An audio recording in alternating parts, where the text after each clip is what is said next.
Gloria Lou with your home sold guaranteed realty 314-325-6888. Need to sell your home and you want the most money? The name to remember is Gloria Lou. Yes, Gloria Lou with your home sold guaranteed realty at 314-325-6888 and start packing.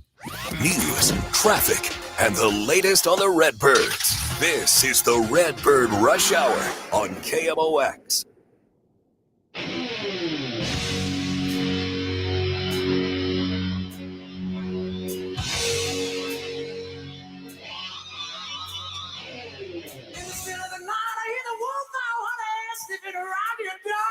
All right, welcome in. Redbird Rush Hour on a Wednesday. Matt Pauley, Kevin Wheeler hanging out with you here for the hour. You're welcome to join us.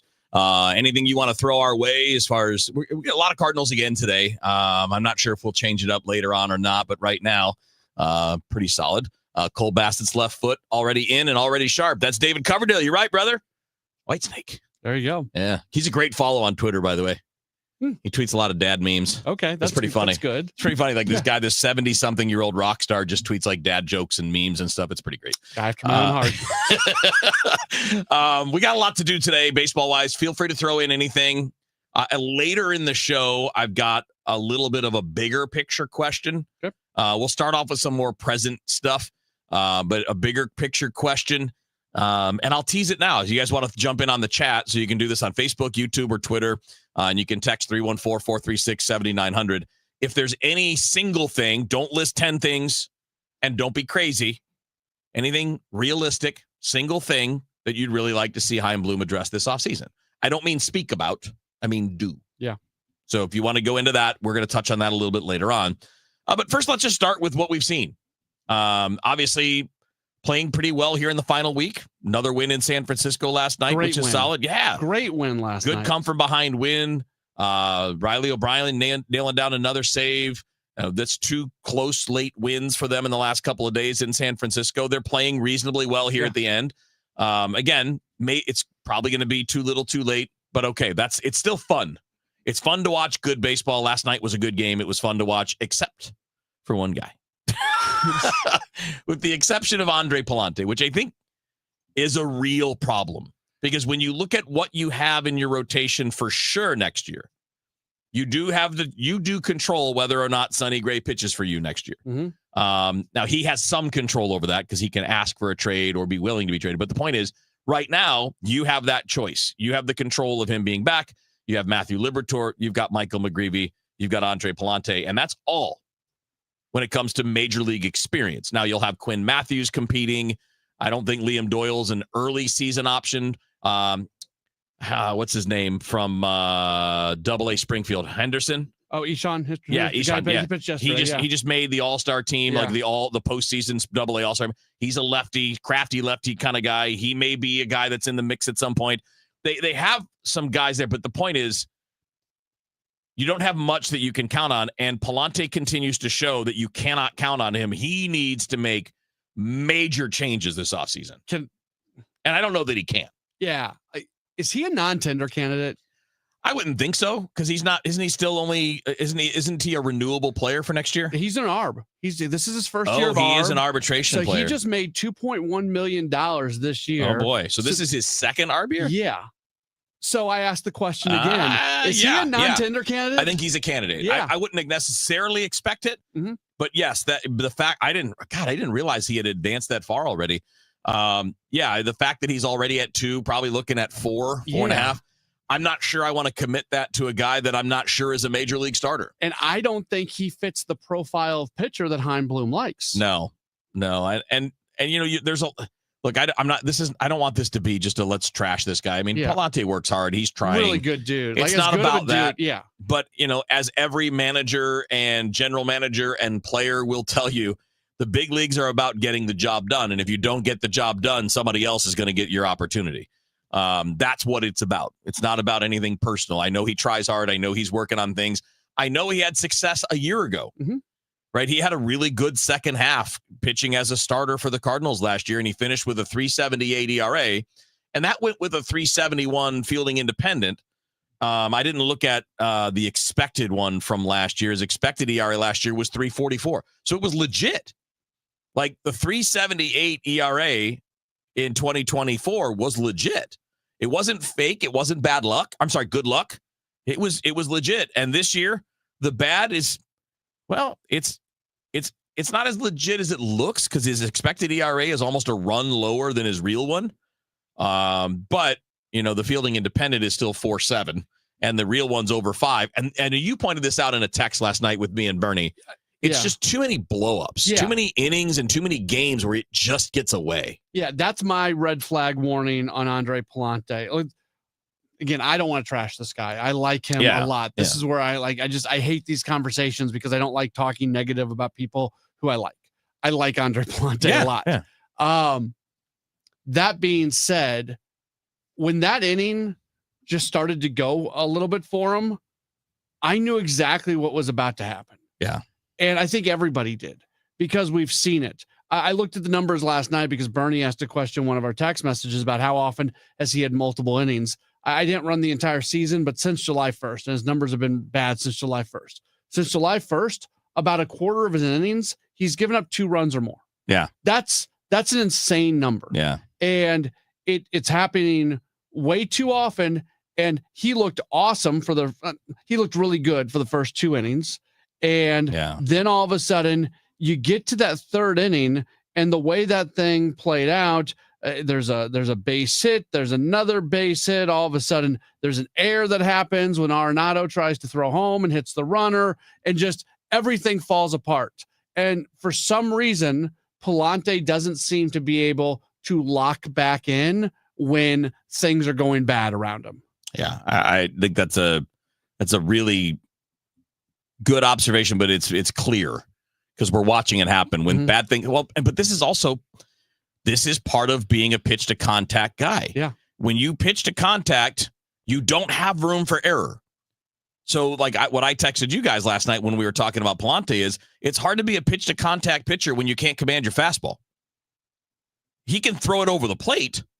If you go look at like if you go onto Baseball Savant and you look at essentially what is this spray chart, the hot zone, cold zones for all of his pitches, the vast majority of his fastballs are middle, which won't work. They're middle. Yeah. He has almost no success down in the zone with his fastball, almost no success on the outer edge or the inner edge to a righty, the outer edge to a lefty. He only lands the knuckle curve for a strike, maybe, I don't know, looks like it's maybe 40% of the time. And it's actually an effective pitch. And the slider's been an effective pitch. But the four-seamer is not. It's getting hammered. And it's getting hammered not because of its velo. It's 96, 95, 96. It's because it's in the middle of the zone too much. And then you look at where his sinkers are. They're all up. Yeah. They're all like middle of the zone instead of the bottom rail. So it's not stuff that's the problem. It's the ability to execute. And I do think there are some challenges with the way that he throws a baseball to commanding the fastball. There's a lot of extra movement. He's got a slow, kind of long arm swing. His front side does tend to pull and collapse. So, and it's partly because of that tilt, because you have to come down off of it. I'm not saying you can't pitch that way. I'm saying he's not pitching well that way because he's not commanding the pitch. Anytime we have this conversation, people are always saying, "Oh, he's nothing more than a reliever." He's not a reliever. No, he's been better as a starter than a reliever. His profile is not what you want in the bullpen. So for him to be a major league pitcher, he either needs to figure it out as a starter, or bluntly, he's not in the big leagues. The answer is not putting him in the bullpen. Yeah, unless you're looking purely at a multiple inning. You're the last guy in the pen. You know, you're the guy when things go badly that eats innings. But even that's not necessarily the most useful role to have on a big league roster. And nobody aspires to be that. Hey, I'm going to go be the last guy in the. I'm going to be the mop up guy. And a lot of times you don't have that's not like a role that you have designed in the bullpen. No, it just kind of organically happens. It used to be. Yeah. There was a time not that long ago when teams had the break glass in case of emergency guy, but nobody can do that anymore because you need to lean on your bullpen regularly.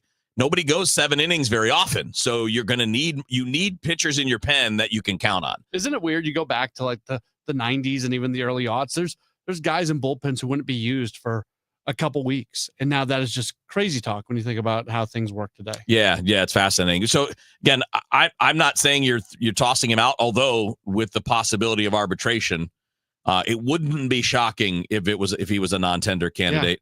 Or maybe you trade for nothing much in return just to be like, we don't need to pay $4.5 million for a guy that really struggled. Who wants to add $4 million on their payroll for Andre Pallante? Probably nobody. Because if you non-tender him. Although that's not true. There are some bigger market teams that might want a depth guy. If you non-tender him, Kevin, and he becomes a free agent, he's likely to only get a minor league deal, and he's not likely to get $4 million. It depends. Yeah, it would depend on if somebody fell in love, like somebody thinks they can fix it, and they might give you a couple $1 million with incentives, right? Yeah, it's going to be an interesting choice.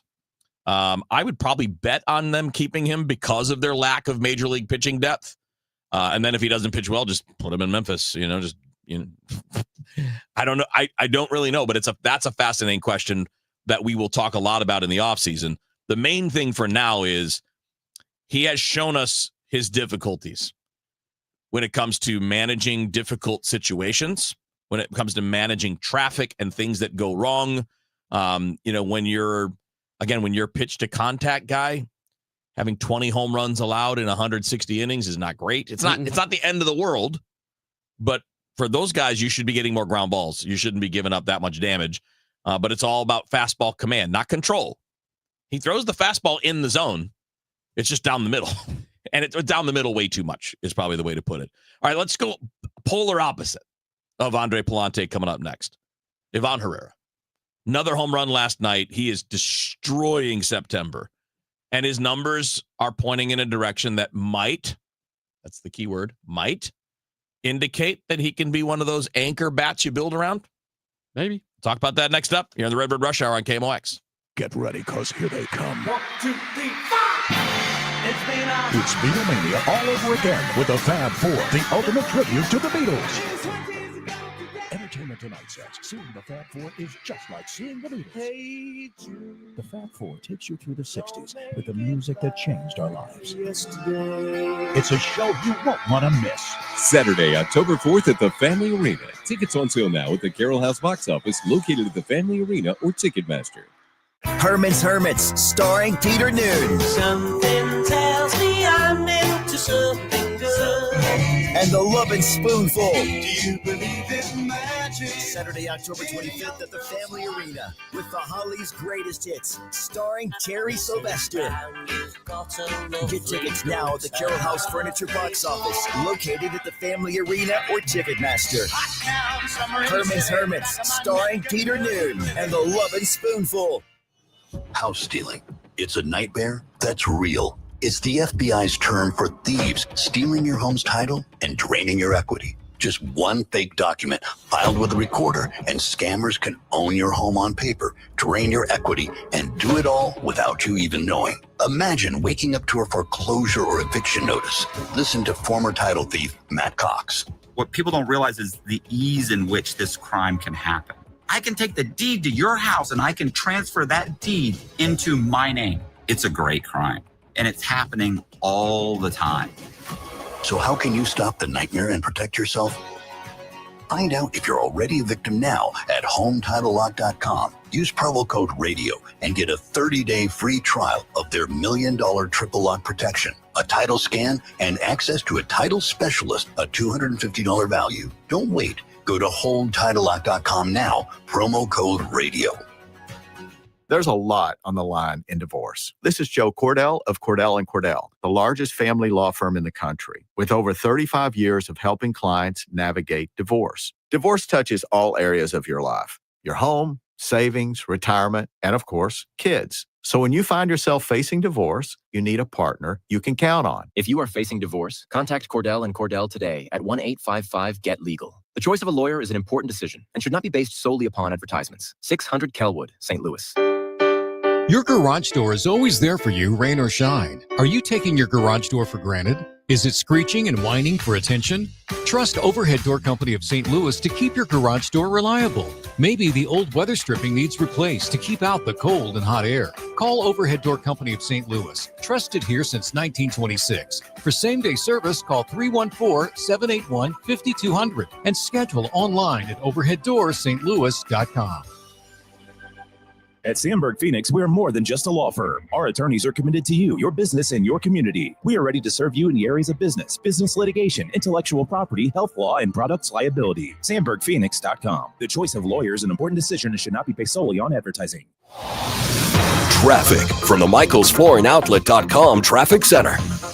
Well, the accident is still there westbound on Highway 64 just before Highway 94. It's currently blocking the right lane and the right shoulder. See some caution as you're approaching that scene on westbound 64. Where's westbound Highway 70? They're still dealing with that stalled tractor trailer just past Wright City, reportedly now blocking the right lane. Not seeing a major delay due to that one. Thinning out westbound on 64 out of the city, passing Forest Park. Still, you've got that volume southbound on 170, approaching Highway 64, mainly that left lane from south of the Parkway, headed down to 64. And just off the pace now, southbound on Highway 270, south of Page, headed down towards Doherty Ferry in pockets. And we're sponsored by the Sandberg Phoenix Law Firm. I'm Frank Ladd on the MichaelsFlooringOutlet.com Traffic Center.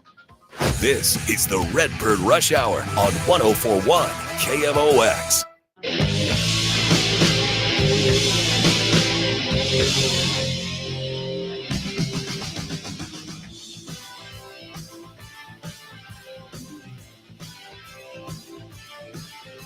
When I first saw you, baby, you took my breath away. I knew your name was trouble, but my heart got in the way. All right, back into the Redbird Rush Hour. Matt Pauley, Kevin Wheeler with you here. All right, we talked about the questions and the struggles with Palante last segment. Let's go the other direction here. And the other direction is, it's just Ivan Herrera continuing to destroy baseballs in the month of September. He's got 8 home runs this month. He hasn't even played the whole month, right? Yeah. He missed a little bit at the beginning. But the team has 17 home runs in the month. He has 8 of them. It's insane. And so the power is real. So he's basically got half. Yeah. And so I guess what I'm saying, about a month ago, he had been struggling. And I asked the question, and it was a real question, I wasn't insinuating anything. But, is there something to worry about? Just because he was slumping and he had a couple of months where it was slower.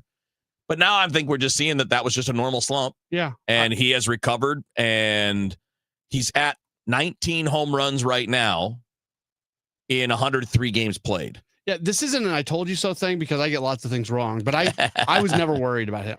Yeah, I wouldn't say that I was worried. I just was wondering if, because we've seen a bunch of these guys, Nolan Gorman's an example, where they have even a full season where they're pretty good, and then all of a sudden you're like, what happened? Yeah, and like Gorman, I was captain, let's lift Nolan Gorman up even 3 weeks ago. Yep. And what we've seen from him in the month of September, I'm not sure if I can believe in this guy. I've backed off on my thoughts on Gorman here recently. Yeah. But for Herrera, it's so good. You know what's really interesting?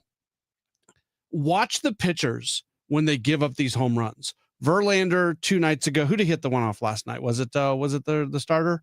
Or was it their bull? It doesn't matter. Yeah, I can't remember. Their reactions when these things are hit are dramatic. Oh my goodness, are you kidding me? Bending over, look like it's almost like this violent reaction. So I don't know what that tells me is they feel like they put a good pitch in there, and Herrera is still mashing it. Yeah, and he's hitting good pitchers. That's one thing he's done all year. He's hit good pitching. He's not just a guy that takes advantage when you're facing weaker performances. And so now I did the math earlier today. So he's got 19 home runs in 370 at-bats, something like that. So if you play that out to a full season of at-bats, 550 at-bats, that's 28 home runs. Now you're getting up to that territory, which is why I wanted to ask that question. Is he now getting to the point where you feel like this isn't just another complimentary player? This is an anchor player as far as a bat. Yeah, I don't know, because this is where you kind of paint me into the corner that I don't like being painted into, because I like Ivan Herrera so much. I like him so much, but my point all season long has been the difference between the Cardinals and the really good teams is the top of the roster, that the Cardinals don't have these all-star, superstar level players. And if you could add a Kyle Tucker to their roster or somebody of that ilk, then all of a sudden they're actually not that far away from continue. They need to have some pitching too, but the idea that they're not actually that far away from being a really good team. So if we start talking about Ivan Herrera in that same category, I'm not quite ready to go there yet.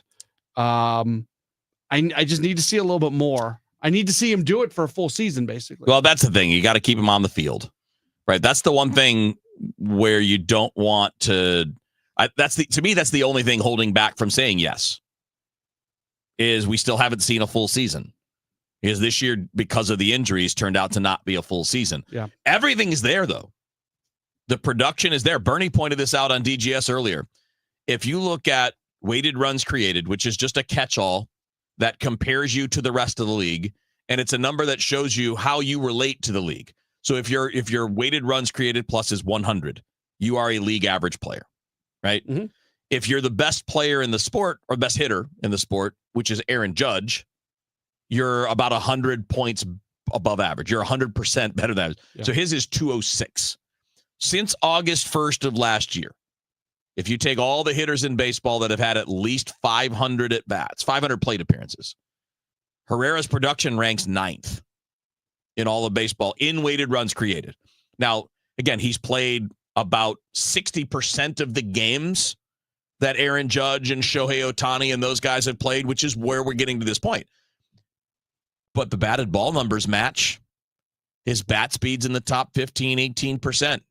His walk rate is well above average. His strikeout rate is well above average. His swing and miss rate is well above. He doesn't chase. He's got all the characteristics, and the production is there when he plays. But he's only had half the plate appearances that some of those guys have had. So I think you're right. I think that's the next thing is if you can do this for 6 months and get to 550 at-bats and do this, then you are that guy. It's also part of the reason that I pumped the brakes on him being a catcher of any type of significance because he has not shown. It's not a coincidence, Kevin, that he got injured twice when he was catching, and he hasn't been injured since he hasn't been catching. I think it might be a coincidence, at least in one of the cases. Maybe in one, but it's not. He could not stay healthy catching. Yeah. Well, he didn't have that problem in the minors, though. So it's put it this way. His biggest problem with catching is actually catching. It's his defense. I don't know how often he was catching. I don't know. No, but I mean, there's no reason that he can't be a part-time catcher. He can't. I would not make him a full-time catcher. And plus, mostly because he's just not good enough defensively to do that. That's Matt Pauley. I'm Kevin Wheeler. It's the Redbird Rush Hour. Stick around. We're going to get to that question and your comments on it. What do you want to see Chaim Bloom do in his first offseason? This will not be the only time we talk about this. It's going to be a big part, but we'll talk a bit about it next up. Hey, just check the mail. We've been invited to a seminar and dinner is free. It's going to be chicken and it'll taste like Play-Doh. Don't be fooled. All seminars are not the same. For example, Steve All, an investment advisor representative and founder of the All Financial Group, will be hosting his Taxes and Retirement Seminar at Bishop's Post, October 7th and 9th. From the big beautiful bill to taxes on your Social Security, Steve will not only cover the hurdles you'll face in retirement, but ways to keep more money in your pocket and less in Uncle Sam's. This is a complimentary event, but seating is limited, so reserve your seat today. Call 636-230-8824 or online at yourmoneymattersstl.com. You know, hon, I've always been interested in us buying a timeshare. I'd rather eat Play-Doh. Investment advisory products and services made available through Impact Partnership Wealth, LLC IPW, or registered investment advisor. Neither the firm nor its agents or representatives may give tax or legal advice. Individuals should consult with a qualified professional for guidance before making any purchasing decision. Thank you, Missouri, for making Genesis of St. Charles your #1 and most trusted Genesis dealer for 2025. The all-out sellout has arrived. Genesis of St. Charles is out to break all sales records. This month only, receive a $500 gift card with any new vehicle purchase. Want to trade? We're offering more than ever before. These offers absolutely end September 30th. Visit genesisofstcharles.com today. Based on GMA sales records for 2024, one gift card per purchase, prior sales excluded. At 5:30, the news is sponsored by Michael's Flooring Outlet, the flooring experts, michaelsflooringoutlet.com. We've got clouds. It is 72 downtown at the Arch. Jimmy Kimmel's return monologue was watched by nearly 6.3 million viewers on broadcast television alone, despite blackouts in many cities, including St. Louis, where Sinclair kept it off of Channel 30. And CBS's Matt Piper has more. Jimmy Kimmel's Tuesday night show got a large audience, with ABC reporting nearly 6.3 million people tuned into the broadcast on TV, despite the blackouts in many cities, equaling about a quarter of the nation. But there was an even larger audience online, with his monologue on YouTube racking up 16 million views and counting. ABC says more than 26 million people watched Kimmel's return on social media, including YouTube. A spokesperson for the station group Nexstar says Kimmel will continue to be preempted from its stations while the company evaluates his show. Inspirational speaker and author John O'Leary's new movie is coming out next month. It's called Soul on Fire. You may know his story. As a little boy, John was badly burned, and his special relationship with KMOX's Jack Buck helped him to fight to survive. And a man whose voice and heart penetrated the airwaves and our hearts for almost 5 decades.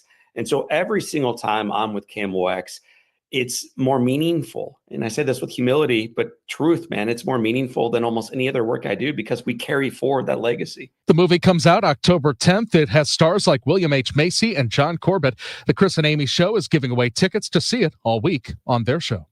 A stocky, hairy, and huge spider is walking around the southern half of Missouri right now. It's the Texas brown tarantula. There are more than 50 species of tarantulas in North America, but this is apparently the only one native to Missouri. Becky Hansis O'Neill with UMSL's biology department tells the Chris and Amy Show the males are on the move, trying to find the females who are hunkered down in their burrows waiting for a mate. Grasslands, roads, if you happen to have some nice sunny spots on your property and you have glades nearby, you might see them walking around your property. She says it's very rare to have one in your basement. The more you go north, there's just fewer and fewer. So ours are kind of special. That's what I'd want people to know. Beth Coughlin, KMOX News. You can see a photo of the tarantula, if you dare, on the KMOX Facebook page. Cloudy overnight, 62. For tomorrow, sunshine. Could have a few spotty showers, high 75. Sunshine for Friday, high 78. Right now, downtown at the Arch, it's 72. I'm Michael Calhoun, KMOX News. Hey, this is Lisa Stofan. Heard the Mark Patrick weight loss hypnosis hype? Well, I attended because my father stopped smoking with hypnosis. Hypnosis eliminated my desire for soda and fast food, made me want to exercise, and I lost 60 pounds in 6 months. My energy level exploded. I went to another session to deal with some other problem foods, and I lost another 10 pounds. In fact, I brought my husband. He lost weight. More important, cholesterol and blood pressure improved. My friend went and she lost 20 pounds in the first 2 months. So does Mark Patrick hypnosis work? Oh yeah, it works. Nothing has changed my life more. Well, except maybe my husband. He's so proud of me, makes me cry. Now that you've heard it, what are you waiting for? Join Mark Patrick seminars and lose the weight or stop smoking. Guaranteed early bird specials, $49.99. That's right, weight loss seminar, Saturday, October 18th at the Marriott St. Louis West in St. Louis at 11 a.m. Registration at 10:30 a.m. Stop smoking seminar 2 p.m. Registration at 1:30 p.m. Sign up at markpatrickseminars.com. Sponsored by Progressive Insurance. If you're a renter, make sure you're protected. Renter's insurance includes options that cover stolen property, personal injury, and living expenses if your place is damaged. Quote Renter's Insurance at Progressive.com. If you owe the IRS, you have a legal issue, and you need the Lance Drury Law Firm. We'll protect your rights. Log on at LanceDruryLaw.com. It's easy to feel apprehensive about getting screened for cancer or to just keep putting it off. But Siteman Cancer Center wants to remind you how important it is, especially after the age of 40. And they also want you to know how easy it is to get it done. GetScreenedNow.com has all the information you need on cancers like prostate, breast, colon, lung cancer. You can also find out your risk of disease by answering just a few simple questions. And then you can find one of the hundreds of screening locations in the area. Even if you're a little farther out, there is probably a place near you. You have heard this before, but catching cancer early dramatically increases the odds of a successful treatment, especially with so many cancers showing up earlier in life. So do not be intimidated. Siteman will make the process as simple as possible. GetScreenedNow.com. Do it for your family and friends who count on you. Do it for yourself. Visit GetScreenedNow.com. Hey, this is Charlie Brennan. Have you noticed loose bricks or missing mortar around your house, on the walls, the patios, the walkways, the porch, or the chimneys? If so, you need to call Morelli Tuck Pointing. 314-645-1387. You might need one of two things: solid tuck pointing, the removal of old mortar with the replacement of new mortar throughout an entire wall or chimney, or maybe just spot tuck pointing. Spot tuck pointing involves the tuck pointing of a particular wall, a chimney, or other masonry surface in an area where it's needed the most. One example might be settlement cracks, usually found above or below windows or doorways. 314-645-1387. Call the company that the Brennans have called when we've needed tuck pointing. Morelli Tuck Pointing, the masonry specialists. Winner of the Angie's List Super Service Award every year since 2005. 314-645-1387, MorelliTuckPointing.com. Baseball is all about stepping up to the plate when it matters most.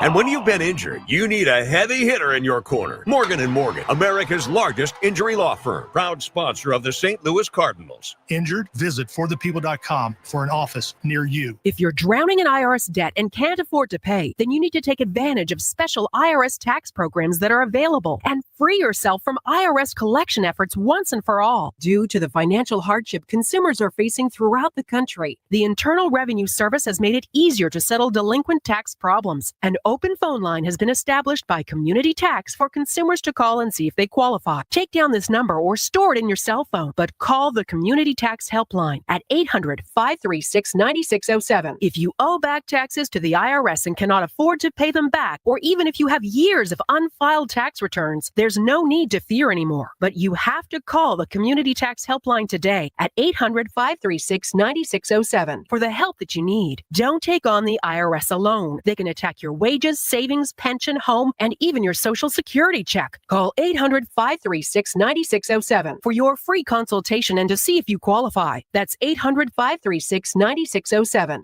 This report is sponsored by Overhead Door Company of St. Louis. You're listening to the Redbird Rush Hour on 104.1 KMOX.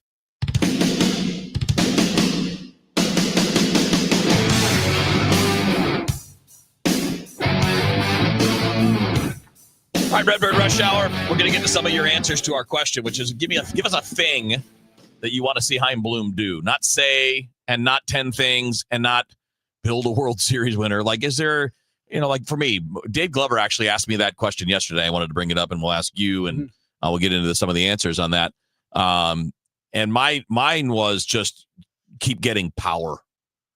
Bats and arms. Yeah. Just keep getting bats and arms because that's what you don't have. That's the deficit. Right. That is the you have biggest other deficit. players. Yeah. Right. You don't have that element.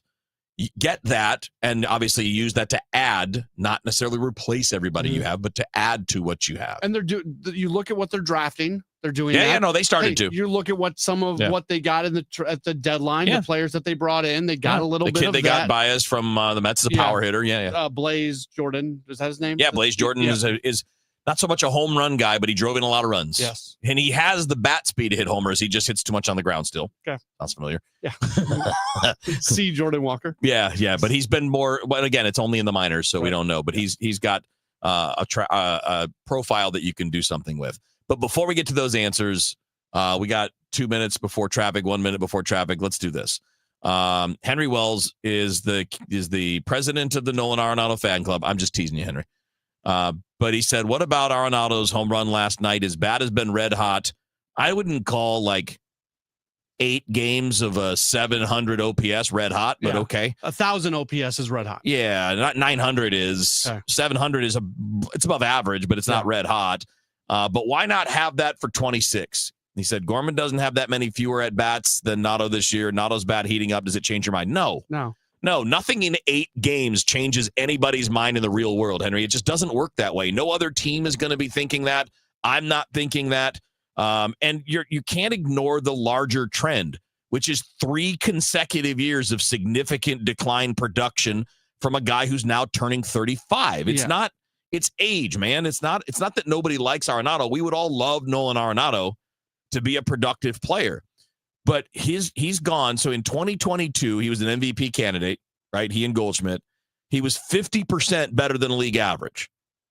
In 2023, he was 8% better than league average. In 2024, he was 2% better than league average. This year, he's been 13% below average. Now, that's all offense, not defense. But that's a clear trend. It's going down, down, down, down. And at his age, it's not reasonable to expect it to come back. Yeah, Henry, you're a very smart person because you watch the show or you listen to the show every single day. And we really appreciate That's you. true. We do appreciate that. But like, just take your biases away for a moment and listen to what we're saying. 3 years of decline from Nolan Arenado's bat. Yeah. If you want to ignore 3 years of decline because he has been a slightly above average hitter for a week, it doesn't make sense. Yeah. It just does not make sense. Keep in mind, and in that time, we're talking about 1,500 plate appearances. We're talking about 400 plus games. So it's not a small sample size. No. And the comparison to Gorman, and we're going to get to traffic after this, is just this. Gorman is 9 years younger. That's why you would keep him over Arenado. It's not about the past. It's not about defense. It's age. Younger guys can get on track. Guys that get to their mid-30s starting to decline typically do not make big comebacks. I know what we saw with Albert. That was a miracle in the second half of a season. That's not normal. All right, real quick, let's check the roadways, see what's happening out there with Frank Ladd, and then we'll be back to continue the conversation about the things you want to see the new guy in charge do. Traffic from the MichaelsFlooringOutlet.com Traffic Center. That accident's still there involving the tractor trailer. It's westbound on Highway 64, just before Highway 94, still blocking the right lane. Southbound 170 still heavy now. Make your way south of the Parkway, headed up towards Highway 64. Your garage door is the largest piece of moving equipment in your home. When it needs help, call the experts at Overhead Door for same-day service at 314-781-5200 or schedule online at overheaddoorsstlouis.com. I'm Frank Ladd in the MichaelsFlooringOutlet.com Traffic Center. All right, so I throw the question to you, Matt, and then we'll take some of the messages that we've gotten on it. Is there a thing, again, we're not limiting it only to this thing, just something that pops to your head you'd like to see done this offseason? I mean, we talked about the power thing is obviously the single number at all thing. levels. I'm not talking about signing Kyle Tucker, although it'd be great. That's not what I'm talking about. I'm just saying increasing your focus on guys who hit the ball with power and pitchers who throw with power. Yeah, you know what? The thing I want to see them do, and let me give some credit here, because as much as they still do some wacky things, the number of wacky things that this organization does went down this year. It did kind of. They did more things that made sense this year than they have done in recent years. They were a smarter organization this year. I'm not saying they were a super smart organization, but they were a smarter, or I go back to our conversations at the beginning of the season when we thought there was a possibility they were going to have Mason win in the leadoff spot. And we were saying, it's got to be Newt Barr. Somebody in on base. Yeah. And they did it all year. They did it. So credit to the Cardinals for that. So they listened. No, maybe. I want that direction to continue. Yeah. I want this organization used to be the absolute smartest organization in baseball, or at least right there, tied for first. And they haven't been. There's been a brain drain in recent years. That was probably the first domino that resulted in everything else that has happened where they've lost their edge. They are building that back up. The people they've brought into the organization are super smart people. I want more of that. I want this to be an organization that looks at things and starts doing things in the smartest way possible. So Lauren added that she'd like to see Bloom address who will play third and who's going to play second. That'll be done. Yeah. I don't know that he's going to come out next week when he has a press conference and say, J.J. Weatherholt's our second baseman and Nolan Gorman's our third baseman, because I think they're going to be looking at a lot of changes. But I'd be willing to bet that one of those two spots is Weatherholt's. I would say so. I don't think they know, because I think it depends on the market. There's going to be a bucket full of guys who are going to be available to be traded, and they're going to go through the offseason and they're going to make moves, and they're going to see who has interest and who doesn't have interest and what they can get the most return for. And they're going to do all those things to add as much talent to the organization as possible. And then you look at the roster that's left over after you do all that work and you start to put the puzzle together. All right, so Ken threw in a message here. This one's another one after my own heart. He said, find, sign, and correct the pitch mix of at least one starting pitcher like the Rays have done repeatedly. Yeah, or in-house. I'm okay with that too. Like this year, as an example, you could have done that with a Miles Michaelis, with an Andre Palante, with And Eric Fetty, when you're getting knocked around, try something different. Change your mix. Stop throwing the pitches that are getting hammered and lean into the other ones and see if it helps.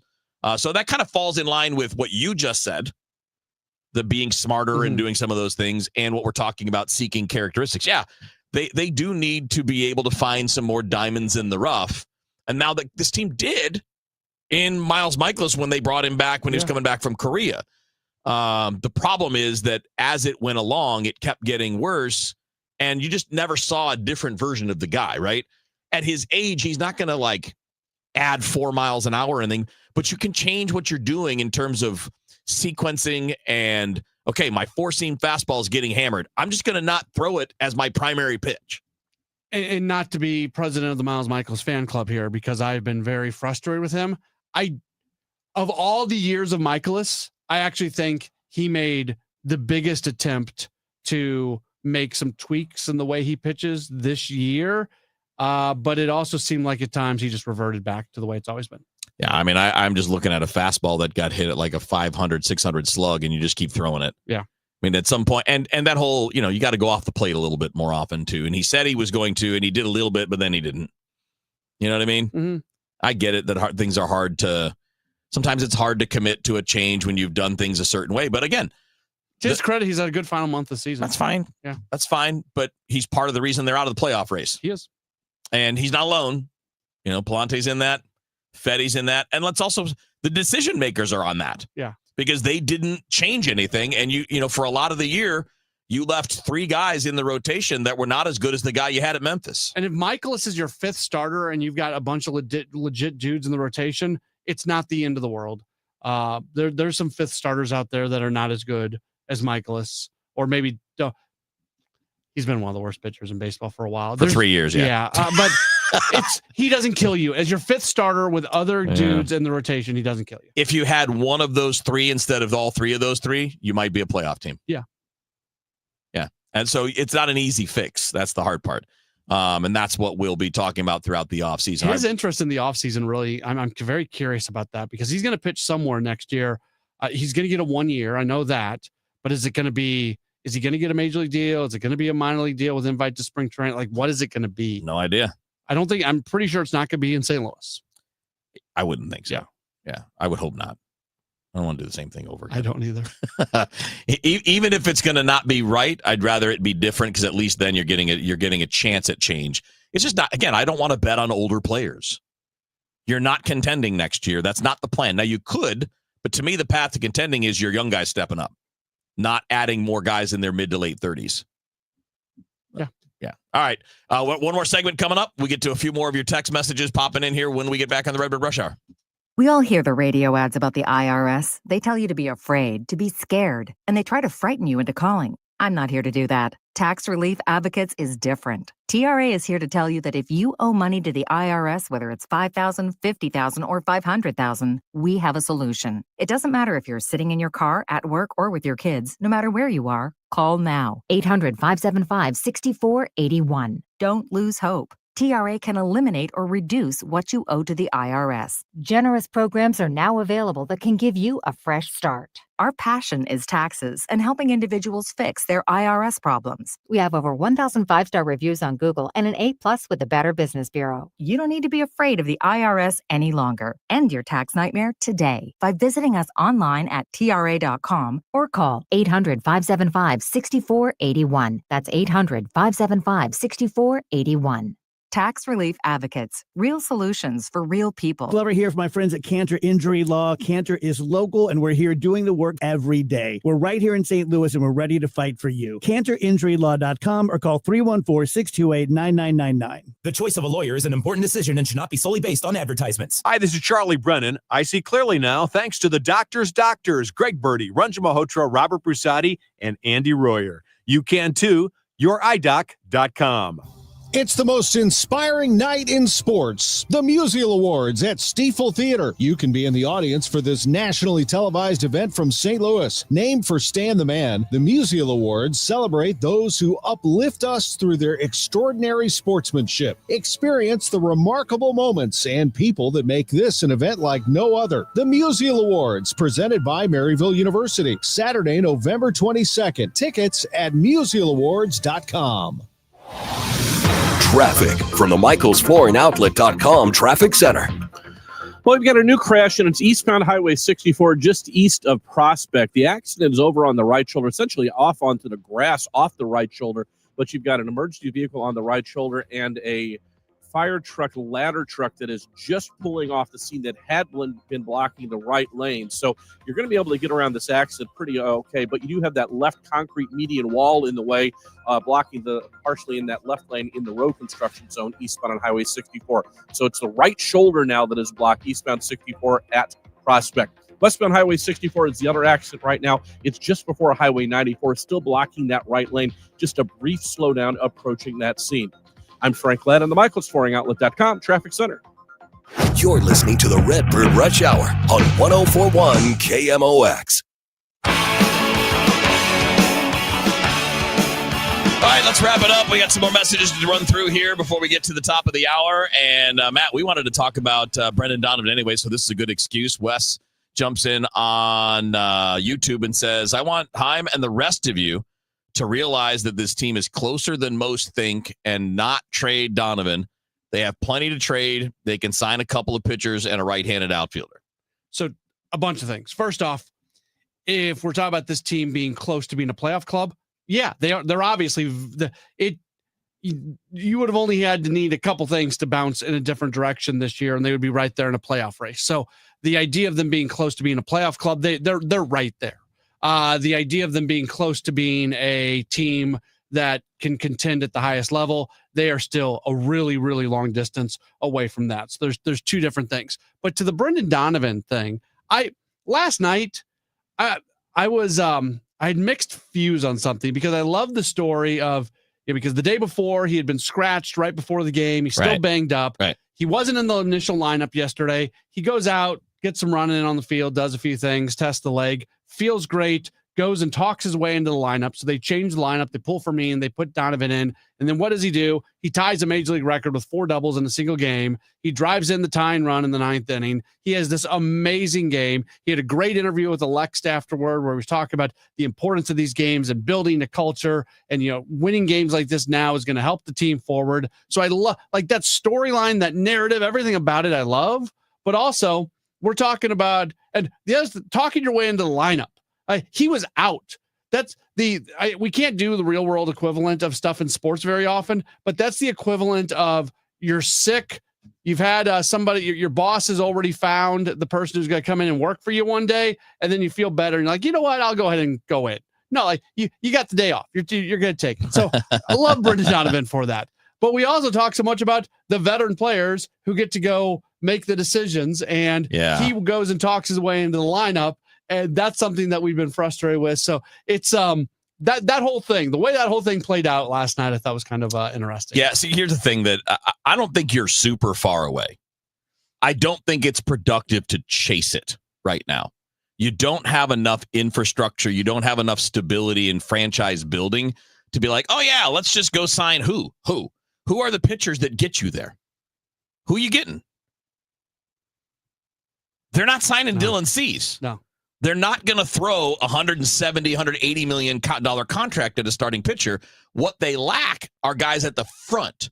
Going out and adding another Kyle Gibson or another Miles Michaelis, ain't getting you there. And it didn't get you there the last 3 years. You're trying to build a program. I know that's a college word, but you're literally trying to build a program right now that is going to sustain itself over a long term. And they're trying to rebuild assets in the organization.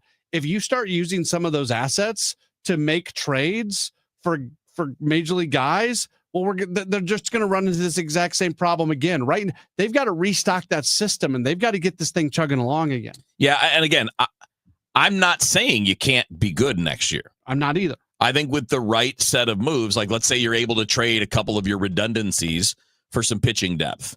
And that gives you some help pushing on your depth side. And maybe you have a few bucks here where you can sign a veteran starter who can be more stable than what you've signed in the past. But like, who?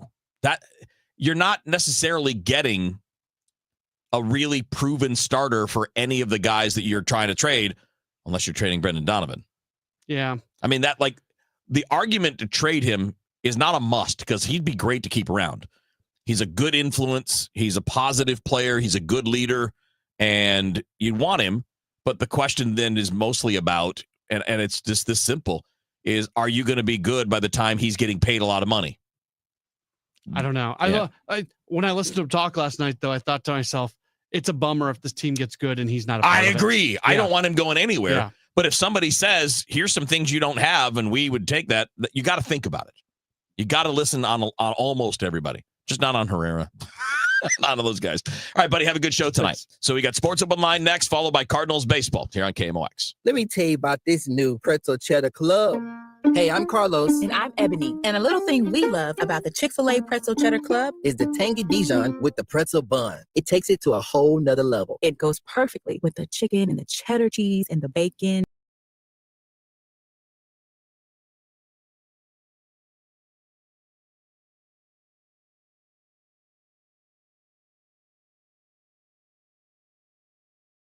For their testimonials. There's nothing like when you get that part from eBay and it just fits. Yeah, the first time. So you can do less of this and get right back to more of this. At eBay, you'll find all the parts you need, guaranteed to fit, at prices you'll love. Sounds good, doesn't it? eBay, things people love. Eligible items only. Exclusions apply. You're listening to Leaf Filter Radio, and the guru of gutter protection himself, Chris Coonahan, is here to take your most pressing leaf-related questions. Hey, everybody. Chris here. I understand we have Ron on the line. Ron, where are you calling from? Uh-oh. Ron, are you calling from a ladder? Well, I was. I wanted to ask Chris what I need to do to get my gutters ready to have leaf filter installed. Oh, Ron, you don't have to do anything. A Leaf Filter Trusted Pro will come out and clean out your gutters, realign and seal your gutters, and install Leaf Filter, America's #1 gutter protection system. So I didn't need to get on this ladder? Ron, Leaf Filter Trusted Pros are in your neighborhood and ready to help. Just visit leaffilter.com/deal to schedule your free gutter inspection and get up to 30% off. Thank goodness. What was that site? That's leaffilter.com/deal for your free gutter inspection today.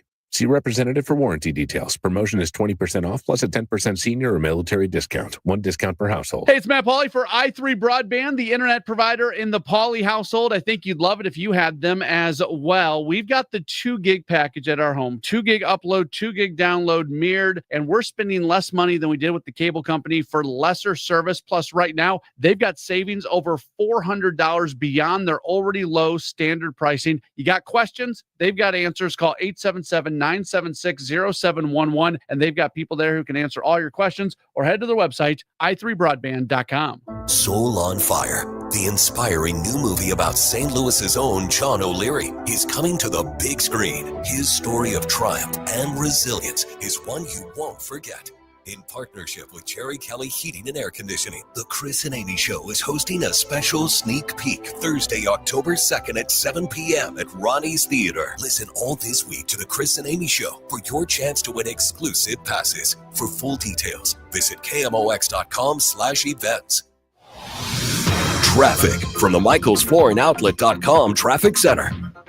Well, it's still a tight squeeze eastbound Highway 64 at Prospect because there's an accident right in the middle of that row construction zone. So you've already got a temporary median wall partially blocking that left lane that makes those lanes very narrow. And you've got an accident that's over on the right shoulder. Emergency vehicle with that. The good news is they're not blocking the right lane anymore, but you do have a little bit of a slowdown. That's eastbound 64 approaching Prospect.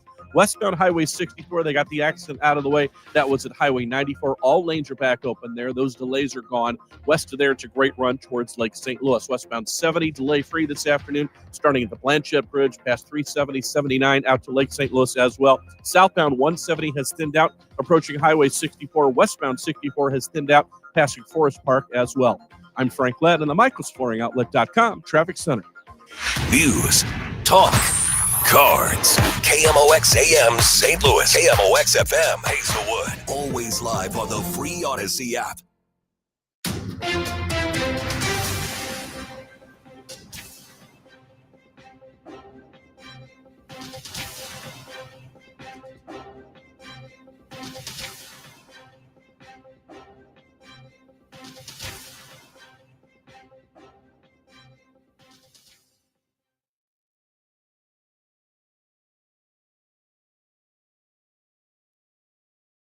Join the game feed as soon as possible.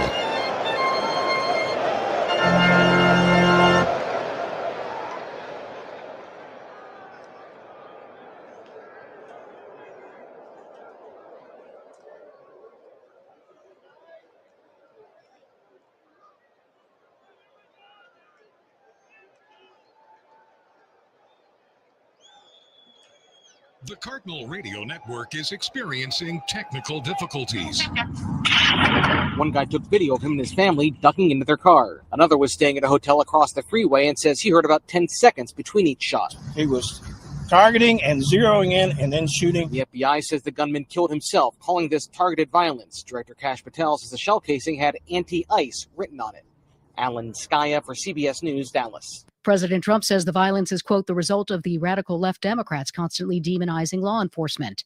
The family of a victim in the deadly Washington, D.C. plane crash earlier this year is suing American Airlines, the FAA, and the The widow of Casey Crafton from Connecticut, Rachel, who was raising 3 boys, filed the lawsuit. Daley Crafton is the victim's brother and read a statement from her. Because of this avoidable tragedy, my young sons and I have to go through life without the love, support, guidance, and laughter Casey gave to us. Attorney Bob Clifford says they're seeking airline and government changes. The FAA allowed this environment to exist, knowing that there was massive congestion and these number of near misses. Matt Piper, CBS News. Despite a blackout by 2 major TV station owners, ABC says nearly 6.3 million people watched the Jimmy Kimmel Live broadcast last night, and more than 26 million people watched Kimmel on social media as he defended free speech and took jabs at FCC Chairman Brendan Carr. Typically, he gets almost 2 million viewers each night on TV. ABC affiliate owners Sinclair and Nexstar are not airing the show after Kimmel was suspended over comments connected to Charlie Kirk's murder. Variety's Brian Steinberg. There are discussions going on. I'm not sure how long Sinclair and Nexstar can do a preemption of a single show without some other basis, like a local disaster or news event, to make it being so. They have contracts in place that are supposed to be honored. Tropical storm Humberto forms in the Atlantic Ocean and takes aim at the Azores. Now this. Sponsored by Progressive Insurance. Get renter's insurance to protect the things that make your place a home, including coverage for theft or damage. Visit Progressive.com. At 6:03, we've got drizzle and 71 degrees downtown at the Arch. Prosecutors have charged a 4th man in connection with last year's fatal shooting of local hockey player Colin Brown on Interstate 55. 26-year-old James Roach is charged with first-degree murder. He was already in federal custody on other charges. The announcement comes as Colin's family marks 9 months since the shooting. His father expressed police saying in a statement that while the news is a painful reminder, it's a comfort to see continued progress in the case. Attorneys for the city and the sheriff spent the day in court fighting over who's responsible for transporting detainees in need of medical care. Sheriff Alfred Montgomery's colonel testified they do not have the current staffing to adequately protect the courts and transport detainees, while his attorney argues the newly signed bill is an illegal, unfunded mandate. Former Sheriff Vernon Betts says it is possible to do both as he did. You get together with your team and then you set up your budget. And then you know how many people you need and how much money is going to cost you to run that unit for that year. Afterwards, Sheriff Montgomery's attorney, David Mason, says Betts was not doing both. Safety and security of the court buildings is job one, and he was falling behind on that. How was he falling behind? Like he said, moving people around to try to make something work.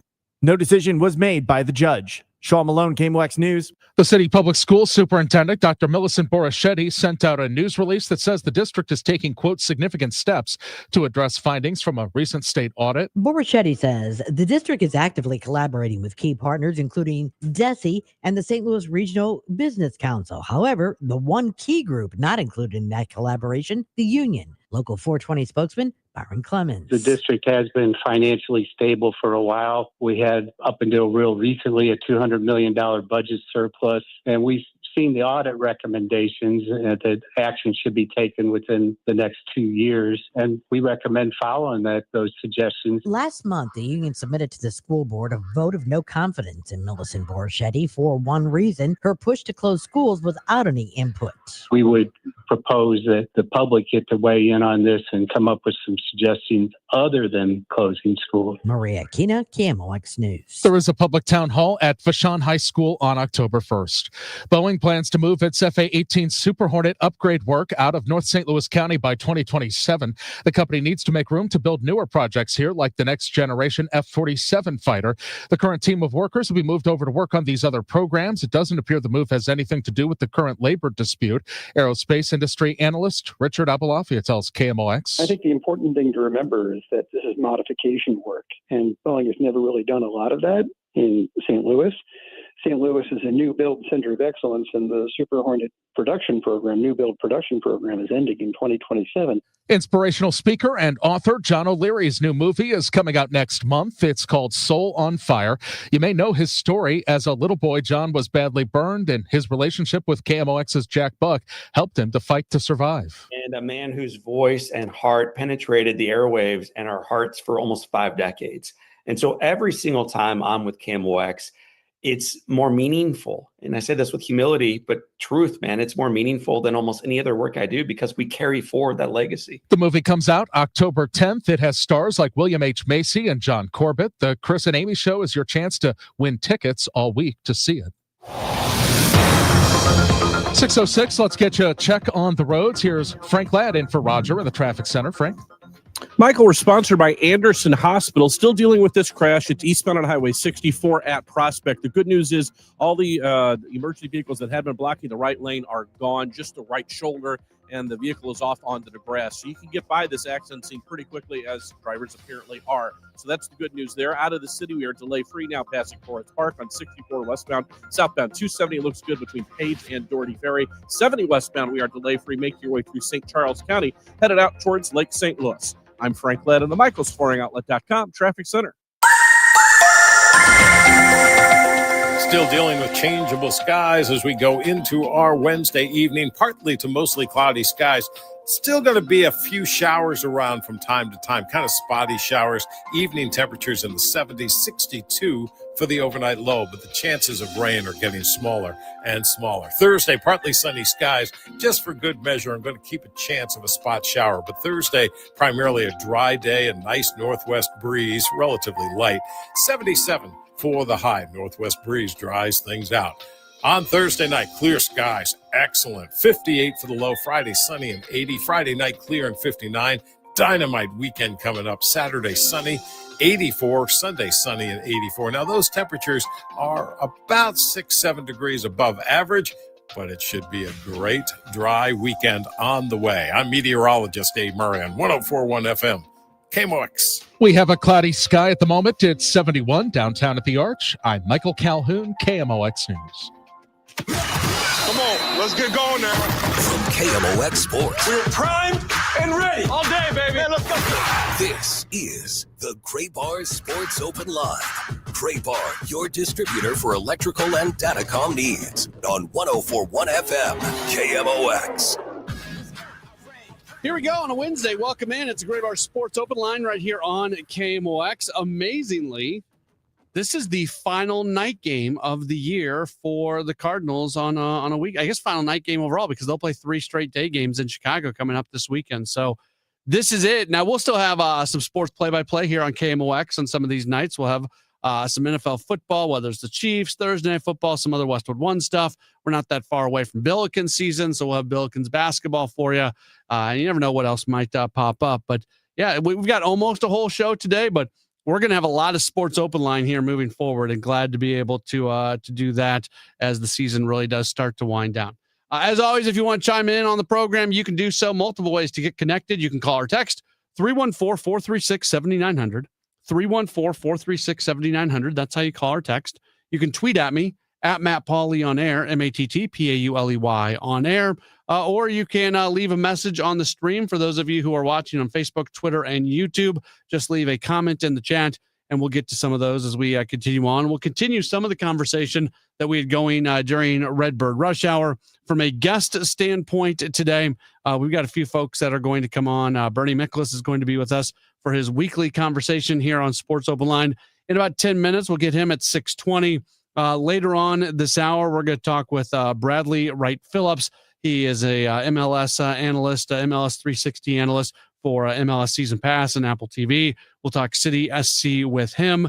And then a little bit after the 7 o'clock news, we'll talk with our friend Jay Binkley. He is from 96.5 The Fan in Kansas City. We'll talk some Kansas City Chiefs football and some NFL football with him. Outside of that, it's going to be mostly baseball on the program tonight. And let me start with this. There's a few things that happened in the game yesterday. I'm not just trying to turn this into a post-game show from last night, because we did that. If you weren't with us, by the way, we wrapped up the post-game show last night at 1:05 in the morning. That was when we got done, which was good. And we had calls last night. We had comments coming in. There was a lot of activity. So there's a lot of people who were up with us at 1 o'clock in the morning. But we wrapped up our Cardinals coverage at 1:05 in the morning. Not this morning, technically. I say last night. You know what I'm saying when I say that. But yeah, it was 1:05 when we wrapped up last night. Sidebar: let's say you're somebody who likes listening to the post-game show, but these West Coast games, it's a little bit too much. You got to be up for work. You can always catch the archive of the Extra Innings Show. It's available as part of the Cardinals Conversations podcast page. You just go to KMOX.com. You go to podcast. You find Cardinals Conversations. And so that can be your morning listening. If you want to listen to last night's post-game show today sort of thing, you can always do that via the Cardinals Conversations podcast feed and just find the Extra Innings Show. So that's always available for you. But we enjoy people who listen to us live because we're able to have some interaction. I can't tell you how much I enjoyed last night's game. Bernie Miklasz, who's going to join us in about 10 minutes. As I was driving in today, I was listening to him do one of his hits on the Dave Glover Show.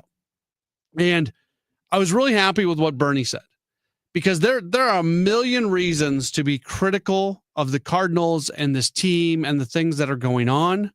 But at some point along the line, an idea that kind of got hijacked, or an idea that kind of got brought along with all the other criticisms that go along with it, is that this Cardinals team isn't entertaining, that this Cardinals team isn't fun to watch. And I've always pushed back on that.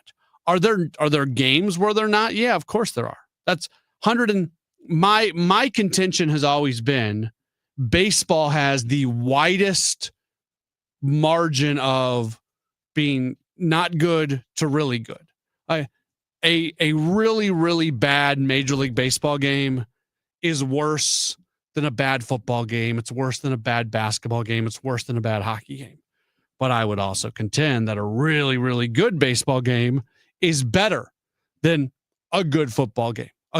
So baseball's best is better than I think all the other sports, but baseball's worst is worse than all the other sports, if that makes sense. It's a wide gap. So have the Cardinals played some clunkers this year? Yep. Have the Cardinals gone through some periods this year where they haven't been the most entertaining team in the world, where there's been a lot of non-compelling things going on? Yes. All that's true. Not trying to run away from it. But you know what?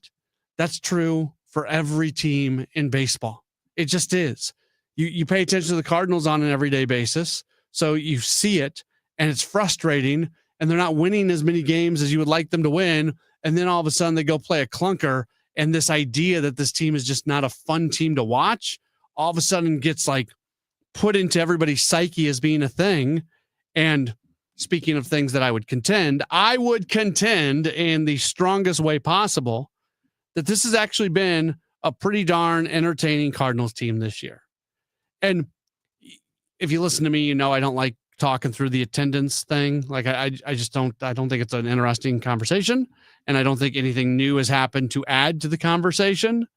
But when it comes to this, talk about ideas getting hijacked, the fact that the Cardinals have had a hard time drawing fans this year, I think has been placed next to this idea that they're not an entertaining team.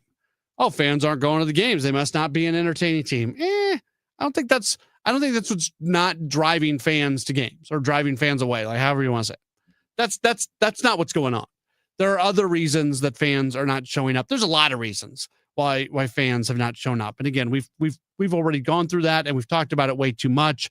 And it's just to me, it's a very boring conversation. And I think most people who want to talk about the attendance have an agenda behind it. And I don't have an agenda. And until new information is brought to me, it's not something that I'm going to spend a lot of time talking about. This has been a fun team this year.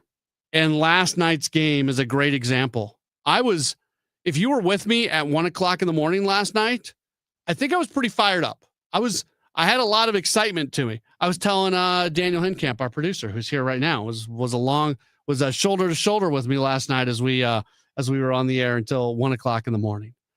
When that broadcast finally got done and I was done for the night, I got really tired really, really fast. But I kind of had a baseball high last night because I enjoyed that game so much. And the fact that they found a way to win, the fact that they won in the fashion that they did win in, it was a really cool night. And I think for people who have not spent a lot of time paying attention to this team this year and have just kind of followed them at a cursory level, at a surface level, you've missed a team that's got some compelling pieces, has been fun, plays hard. Let's talk about what kind of teams represent baseball fans in St. Louis. What kind of teams do baseball fans in St. Louis want? The teams that go out there and play hard and don't give up and all that. Now there's other things. There's a team that plays good defense and a team that has really good base running and a team that can turn a pretty double play and things like that. And at times this year, the Cardinals have been that. At times they haven't been. But they've always been a team that goes out and puts an effort in every night. And that is to be honored and respected. And last night was the poster child for that because so often this year, they've had that ninth inning rally that comes up a hit short, kind of that false hope rally. Well, there was no false hope yesterday. That was a legit rally and was a whole lot of fun. We will take a break. When we come back, our friend Bernie Miklas will join us. We'll talk through that a little bit. We're going to continue that conversation that he started on the Dave Glover Show earlier today. We'll do that coming up in just a moment right here on the Graybar Sports Open Line on KMOX. Serving the Metro East region with excellence, Anderson Hospital is proud to be named one of Newsweek's World's Best Hospitals for 2025. Experience world-class care close to home. AndersonHospital.org. Be part of the moment as the St. Louis Symphony Orchestra returns home to Powell Hall at the Jack C. Taylor Music Center. Conducted by music director Stefan Deneve, opening weekend Fanfare for Powell Hall opens a monumental season with a trio of fanfares featuring Grammy Award winner soprano Joyce DiDonato, composer in residence Kevin Putz, and Richard Strauss's Ein Heldenleben. September 26th, 27th, and 28th. Tickets at slso.org. I'm Tom Ackerman with this month's Siteman Cancer Center Spotlight, focusing on the Siteman Kids program at St. Louis Children's Hospital and Dr. Mohammed Abdul-Baki. We have a large global program that people do not know about, thinking this is St. Louis in the center of the country, and we get consulted on a large number of international consults. Thanks to Siteman Cancer Center, national leaders in cancer. For more information, go to siteman.wustl.edu.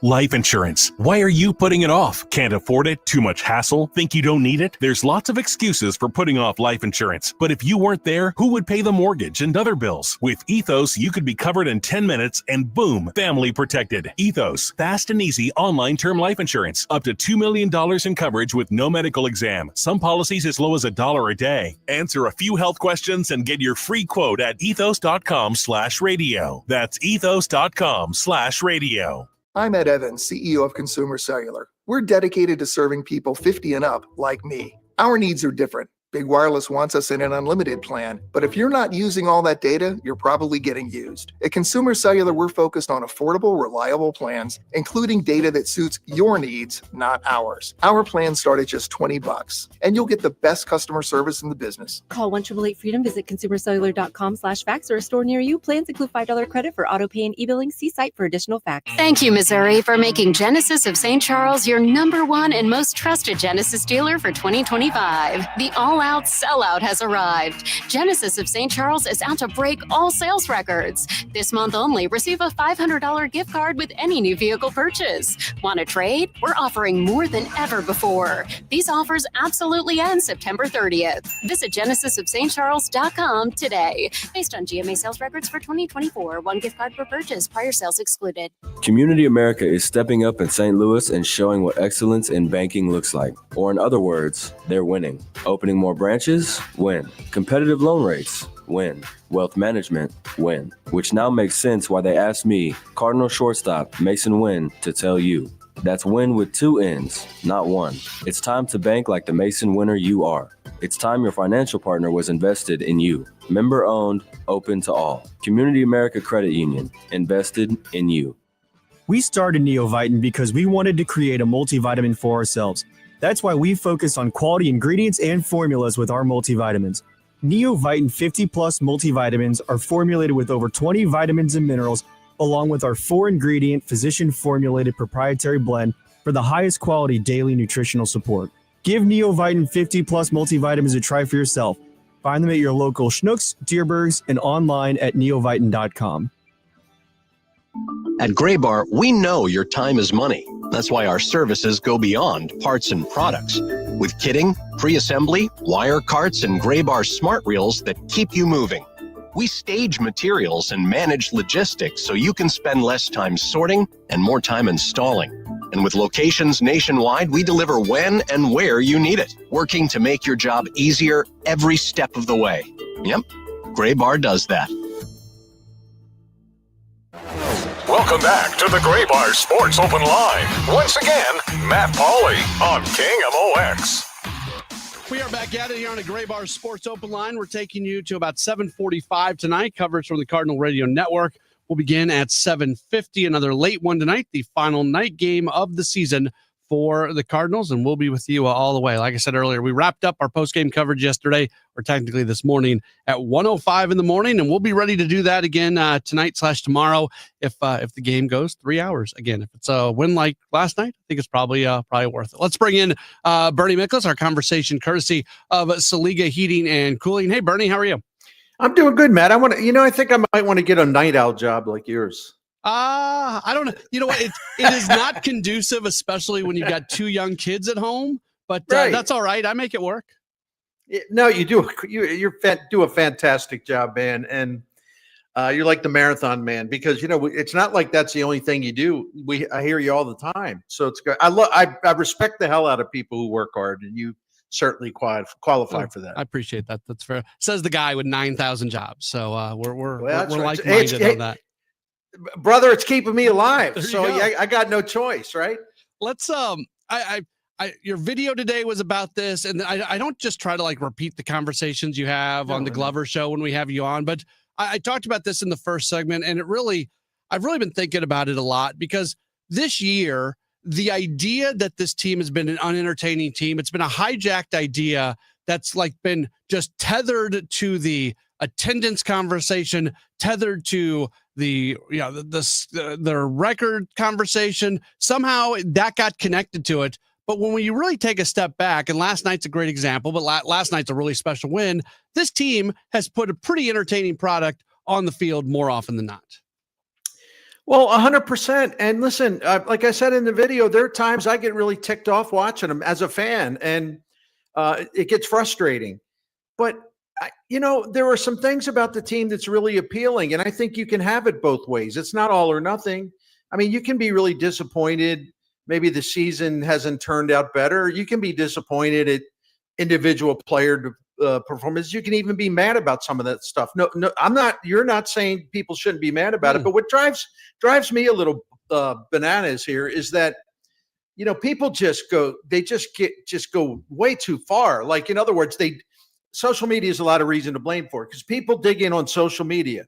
So if they say this team's awful, it's boring, it's the dullest thing I've ever seen, DeWitt's got to sell the team. I can't believe Marmol, just like I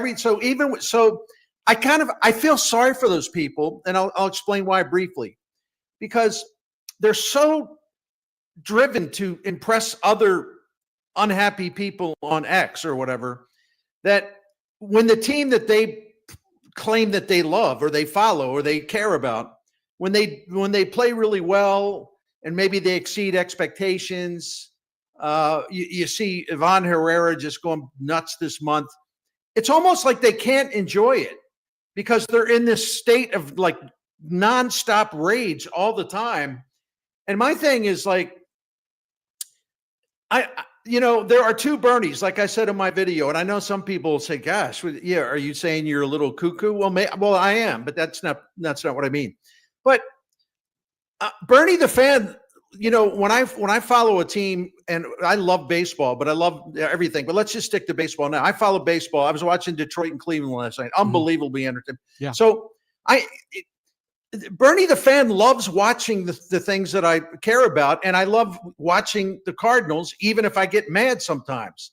But I don't get it to where we all knew what this season was about. We all know it was a conflicting priorities. We all know Ollie was put in a weird spot because what are we here to win? Are we here to just play young guys, even if they don't want to, even if they don't deserve it?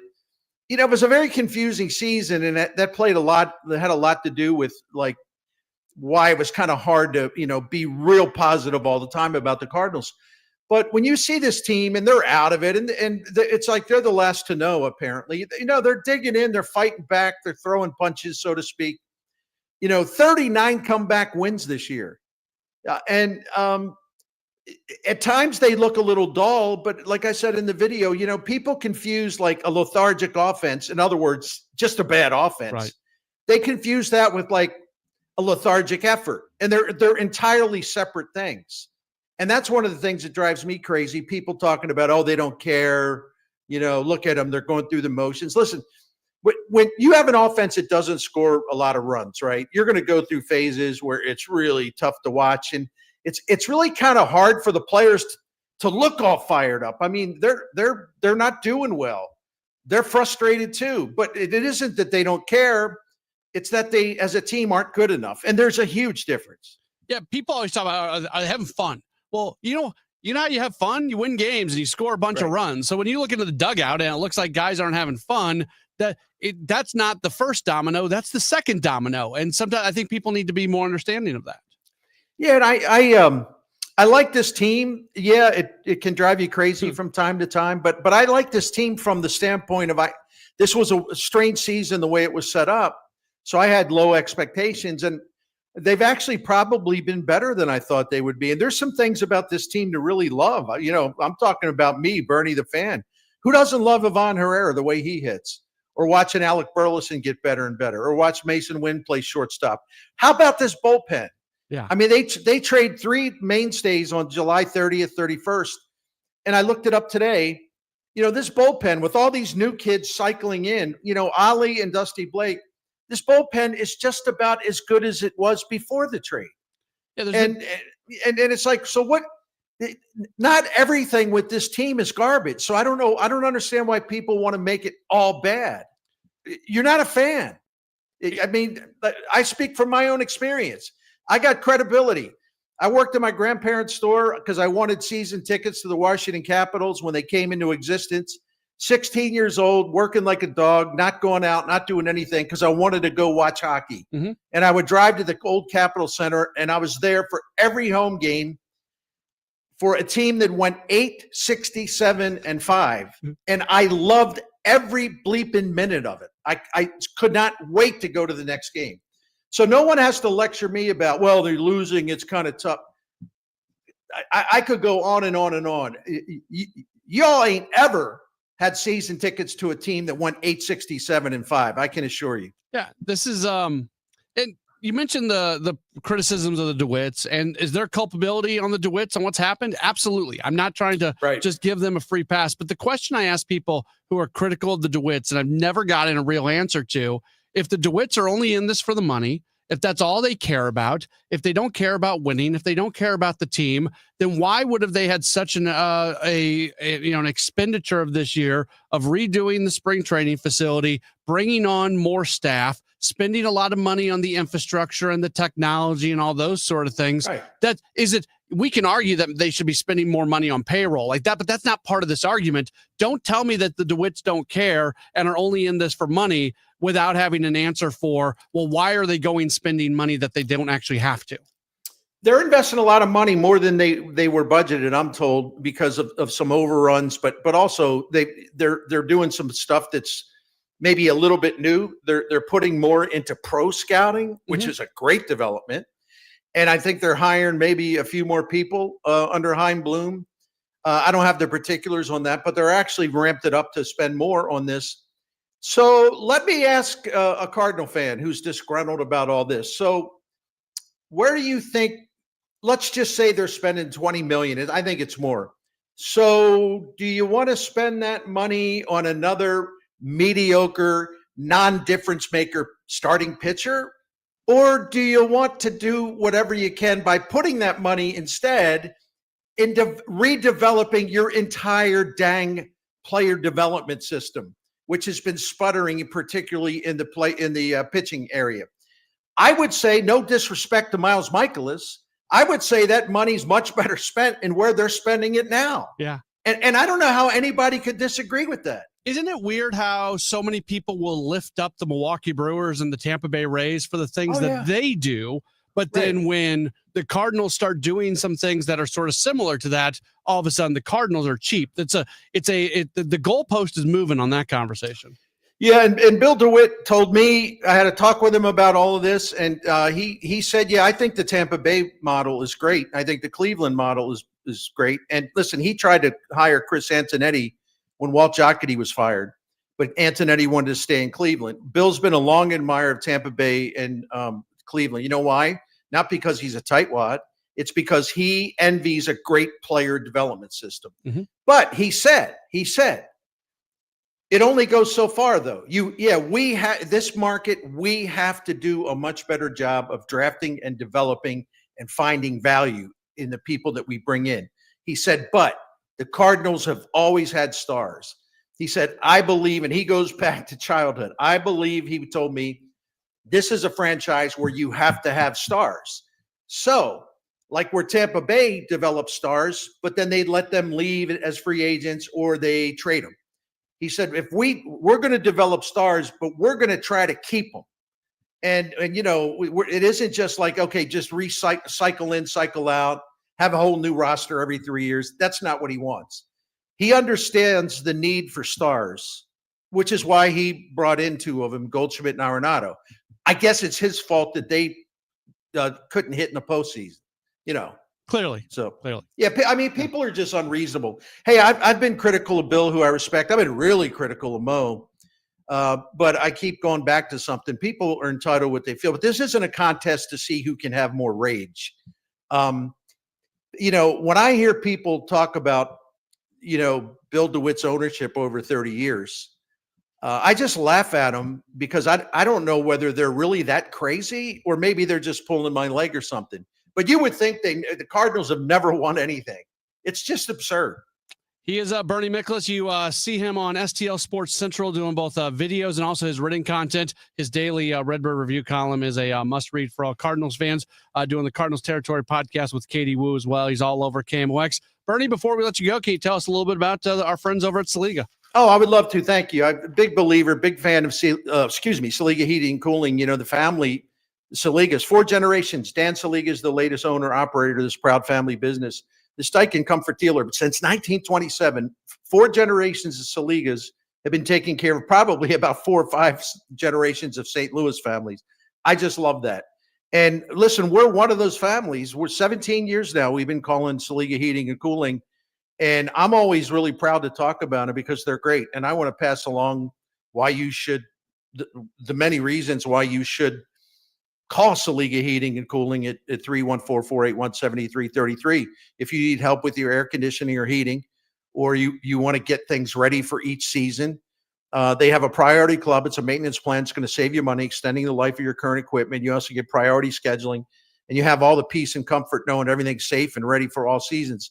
But what I love the most about Saliga is the integrity, the honesty, because they want your business. They want to keep you. They're not interested in trying to milk everything they can out of a repair job, because they want, if you should have problems, they want you to trust them and call them back to do the job.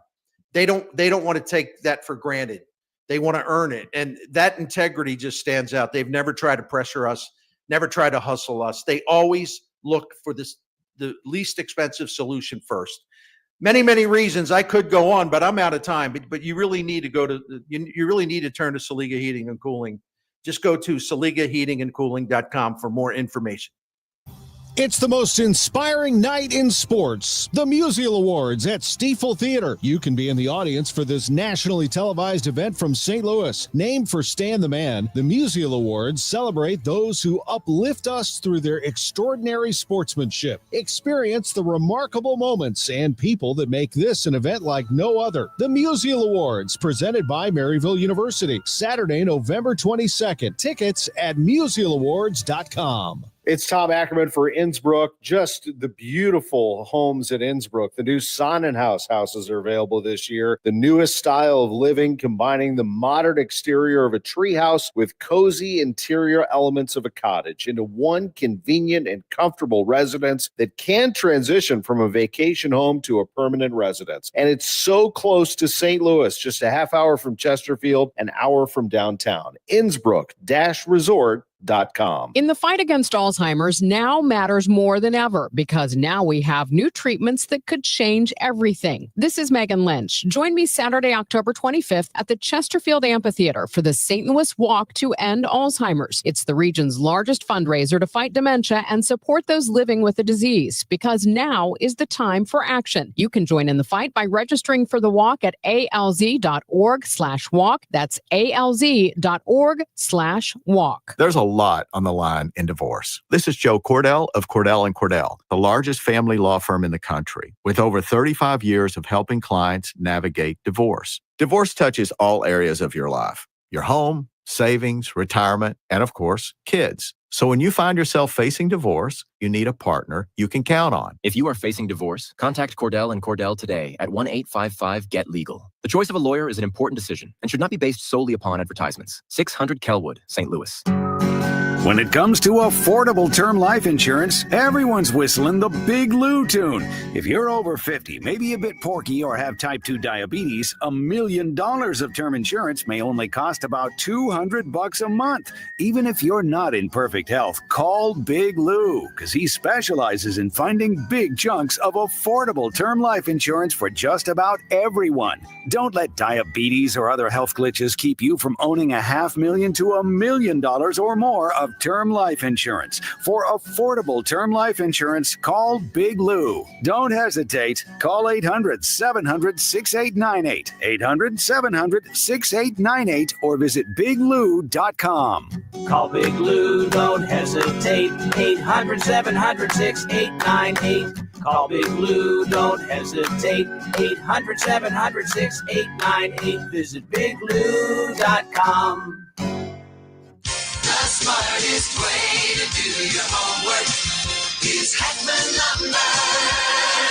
Warm weather means homework for homeowners. And for 80 years, Hackman Lumber has been the trusted name for home improvement. If your homework means a new deck, turn to the deck experts at Hackman Lumber. Browse the largest inventory of decking materials and accessories in Missouri. Talk with our experts about treated lumber, cedar, TimberTech, Trex, Envision, Decorators, and Duralife to find the perfect deck for you. Choose from endless railings, balusters, and LED deck lighting options. Hackman Lumber has been serving homeowners and pros for 80 years, and they will not be undersold on in-stock decking materials guaranteed. Whether you DIY with their expert advice or need a trusted contractor, Hackman has you covered. They are now an authorized steel dealer and stock a huge selection of grills. So celebrate summer with a new Big Green Egg, pellet grills, Weber gas, or charcoal grill, and all the accessories you need for the perfect backyard setup. Visit Hackman Lumber's showrooms in St. Charles, Pacific, and Troy, Missouri, or hackmanstl.com. Welcome back to the Gray Bar Sports Open Line. Once again, Matt Pauley on KMOX. It is a Gray Bar Sports Open Line right here on KMOX. My name is Matt Pauley. Great to have you with us. City SC, they're on a little bit of a roll right now. They have, they haven't lost in the month of September. That is good. They've got back-to-back victories. This past weekend, they knocked off San Jose on the road 3-1. The week before, they got the win against CF Montreal 2-0. So over their last two matches, they have outscored their opponents 5-1. Over the last three matches, They've outscored their opponents 6-2. So things moving in the right direction. Just 3 more matches to go, and they are going to be at home coming up on Saturday night as they take on LAFC. We're very happy to welcome on to the program. He is a part of the team over at MLS Season Pass and Apple TV, working as an MLS 360 analyst. It is Brad Wright Phillips. Brad, thanks for taking some time with us today. How are you? How you doing, Matt? Thanks for having me, man. Yeah, thank you for taking a little bit of time. As I mentioned, City's on a little bit of a roll. They've played 2 pretty solid matches over these last couple weeks. What have you seen from them? A team that's really out of playoff contention, but maybe playing their best soccer right now. That's what it is. I've been trying to work it out. There seems to be a little bit more freedom. If you go back to the first season, you guys the expansion season, there was freedom. There was an unknown about St. Louis. And of late, I've seen that. Maybe the fact they know they're maybe not getting into the playoffs or postseason won't be as, fruitful for them. Maybe the players are relaxing a little bit. Also, João Klaus, he's a player that I think lost his way for a while. He seems to be involved in everything. Mm-hmm. So, I think the attack just looks a little bit more threatening. Obviously, Leuven was out for a while, with personal reasons, and he's back in the side. When he came back in, they started to play well. So there's a few things. But the most important thing is that they're playing some nice football and getting wins. You mentioned João Klaus, and we obviously know that his ceiling is a really high ceiling, but he's also a very unique player, and you need to make sure that he's got the opportunity to have success. When you have a player like him specifically, how important is it, and maybe David Critchley's doing it right now, how key is it that you have a coach that knows how to dial things up to be able to put somebody like Klaus in position to be as impactful as he has been recently? It's very important. I couldn't speak highly of more of, that what you just said, because you can look around the league and I won't name names because I don't want to disrespect anyone, but there's strikers that I see week in, week out that are very good, that can affect the game, that will score goals if given the chance. But you almost have to play to those. You have to almost build around those players. Now, I'm not saying build around João Klaus, but he's nice with his feet. He's got aerial presence. He can score with both feet. So anytime he's in and around the box, I think he should be an option A who you're looking for to get on the ball in those areas. When you do, I think good things happen. So yes, it's just playing to those players' strengths and almost building an attack around, a player like João Klaus. Yeah, is that something that's really unique maybe to the striker position, that's if you are going to build something around a single position, you're looking at striker because that's going to be the position that has the most possibility of getting you goals? I think normally you build around a playmaker. But I don't think it doesn't just have to be one player. I think if you can get your playmaker on the ball, somebody like a Leuven that can find and Marcel Hartel that can pick out passes. If you make those players know, when you get the ball and you got your head up, can we see if João Klaus is open in the box? Can we see if he's made a run? Can he be the option A? I don't like going back to myself, but when I played for Red Bull under Jesse Marsh, we had a thing in training, or just part of our philosophy was option A. So when we win the ball, the number 9, which was mostly me, would be option A. If that's not on, then you can find an option B or C. But first of all, it's option A. And it worked out for us and worked out for me. And I think a lot of teams could maybe use that, I don't know how much you read kind of what's come out of St. Louis, but the narrative over the last few days since that San Jose matchup, it seems like a lot of players have gone out of their way to talk very positively about David Critchley, about the job he's doing leading this team, almost politicking for him to get the full-time job. What does it say to you that there 2 things are happening? They're playing good, so they're speaking with their actual performance, but then they're speaking with their words and their voice as well, saying that they want David Critchley to be the guy. It sounds like it's a coach in David Critchley that he's got the boys to buy in. They're obviously enjoying training, obviously enjoying the games. As a player, the most important thing is going into work and enjoying it. Every player has to feel like they have a chance of being part of that starting 11. And what I'm seeing of late, it seems that David Critchley's got them together. There's a togetherness. And and if you're in that locker room, you don't want that to change. So credit to them. No matter what happens at the end of the season, we don't know. But credit to them. They feel like they have a good thing going and they would want that to carry on next season. So all the best to Dave Critchley, and they have to keep performing. The better the players on the field perform, the more chance he has. How much should the organization look at what's going on right now with this team as they go into the offseason? And they've got 2 really big decisions to make. They got to bring in a new sporting director. There's an internal candidate there, and John Hackworth. They need to find a new head coach. And we just talked about Critchley. Do you Do you look at what has happened here at the end of the season as a reason to maybe boost the idea of in-house candidates keeping those jobs? A lot of things go into it, but you have to take into account what's been happening of late. That would be stupid to not. You need a reaction from your players to a head coach. Now, there's going to be more stuff, what kind of style of player they're trying to do, what are their ideas for the future, what, long-term plans. So all these things will come into it. But if you're asking, should this hold some weight in the argument and decision? Yes, it should. We are continuing to talk with Bradley Wright Phillips. He works with Apple TV and MLS Season Pass as an MLS 360 analyst. Looking at this matchup this weekend, LAFC coming into St. Louis on a run. What is the key? What, as you see this matchup, what most intrigues you about it? Oh, man. First of all, it's a mouth-watering matchup. The way LAFC are playing right now, the way St. Louis are playing right now, it can only be a good game. Now I've probably jinxed it, and it's going to be 0-0. So, but what I see is, if I'm on that St. Louis side, you have to take away the space in behind. If you're thinking of the attributes of Denny Bouanga, Son, and Martinez, if that's the three they're going to play with up top, they like to run into space. And not only do they like to run into space, they're very dangerous in space. They will punish you. So if St. Louis can take away some of that space in behind that back line, they have a good chance of getting something out of the game. LAFC are not going to pass you to death. They almost want you to have the ball. They've got a little bit better with the ball, but they almost want you to have the ball and then pounce on you. So the more St. Louis can eliminate those threats, the better chance they'll have against this red-hot LAFC side.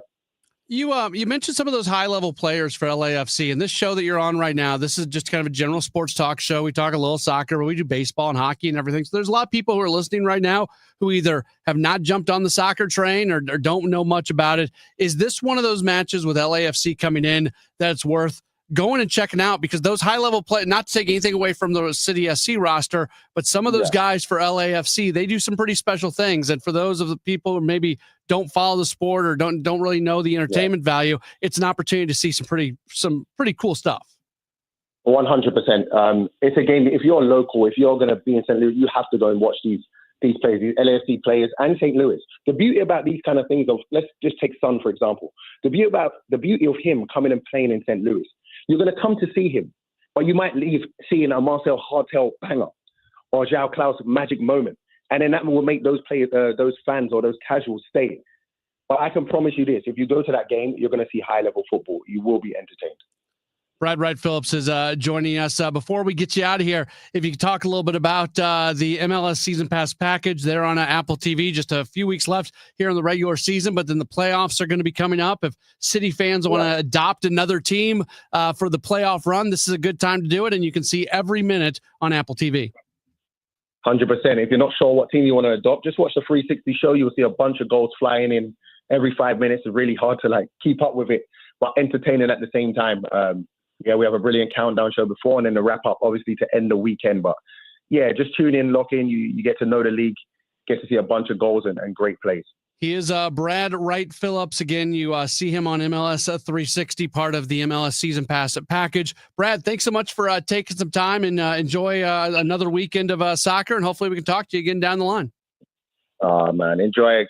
Good luck on the weekend, and thank you for having me again, Matt. You bet. Thank you so much. That's Brad Wright Phillips joining us here on the program. We appreciate him taking a few moments with us. And by the way, we're gonna be at Hot Shots. Today's Wednesday, right? I always lose track of days. Yes, today is Wednesday. Need to make sure that I knew what day it was. Tomorrow, we're gonna be doing one of our soccer showcase shows, and we're gonna do that from the Hot Shots in Fenton. So the way it will work tomorrow, I'll be there at 5:00 for Redbird Rush Hour. I'll be there. Kevin will be in studio. 6:00, Jen Cease will join me, and we're going to do the City Spotlight part of it, and then we'll do kind of a normal sports open line during the 7:00 hour tomorrow. So that's what's going to be going on. But would love for you to stop on by tomorrow. Hot Shots in Fenton, the live broadcast portion and the player portion and everything, that's going to be going on from 6:00 to 8:00 tomorrow, and hopefully you can join us. But the thing that I keep getting kind of stuck on is these huge decisions that are coming up for this organization. Sporting director and coach, and you got to get these right. They have not gotten as much right lately as you'd like them to get right. And you just got to get this right. So how do you weigh? I don't know if they're going to conflict like this. This is where I'm a little bit lost here. If what they have done now conflicts at all with like the direction they want to go, how do you reconcile those two things as they're trying to make these decisions? I don't know if that makes sense. I don't know if there's an answer to it. I just know they played a lot better soccer recently, and I give credit to them for doing just that.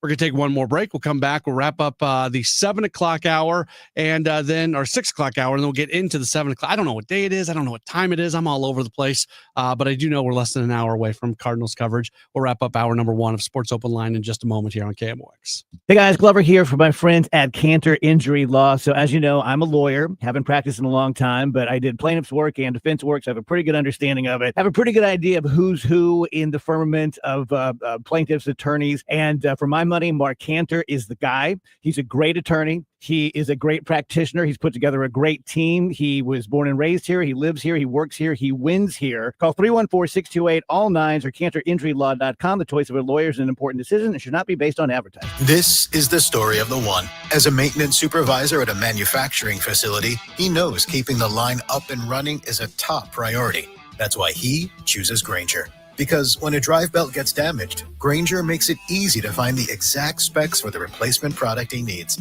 And next day delivery helps ensure he'll have everything in place and running like clockwork. Call 1-800-GRAINGER, click Grainger.com, or just stop by.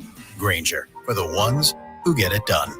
The KMOX City SC Soccer Showcase, presented by Michelob Ultra, is back. Next stop, Hot Shot Sports Bar and Grill in Fenton, Thursday, September 25th. A limited number of fans can get an autograph with City SC player Thomas Hostrak. Register to win great prizes, enjoy great food, and cold drinks. Hot Shots in Fenton, the place to be Thursday, September 25th from 6 till 8 p.m. for the City SC Soccer Showcase, presented by Michelob Ultra. For more info, KMOX.com/events. Join Mark Patrick seminars and lose the weight or stop smoking guaranteed. That's right, weight loss seminar at the Marriott St. Louis West in St. Louis at 11 a.m. Registration 10:30 a.m. Stop smoking seminar 2 p.m. Registration 1:30 p.m. You're listening to Leaf Filter Radio, and the guru of gutter protection himself, Chris Coonahan, is here to take your most pressing leaf-related questions. Hey, everybody, Chris here. I understand we have Ron on the line. Ron, where are you calling from?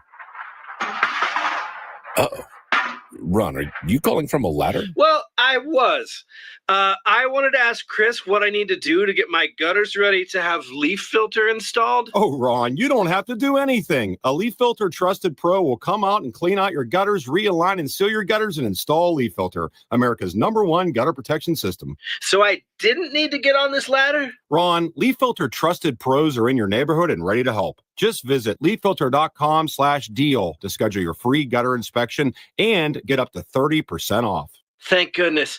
What was that site? That's leaffilter.com/deal for your free gutter inspection today. See representative for warranty details. Promotion is 20% off plus a 10% senior or military discount. One discount per household. Is your home, business, or church looking tired, chalky, or in need of curb appeal? Go Rhino. Tired of painting year after year?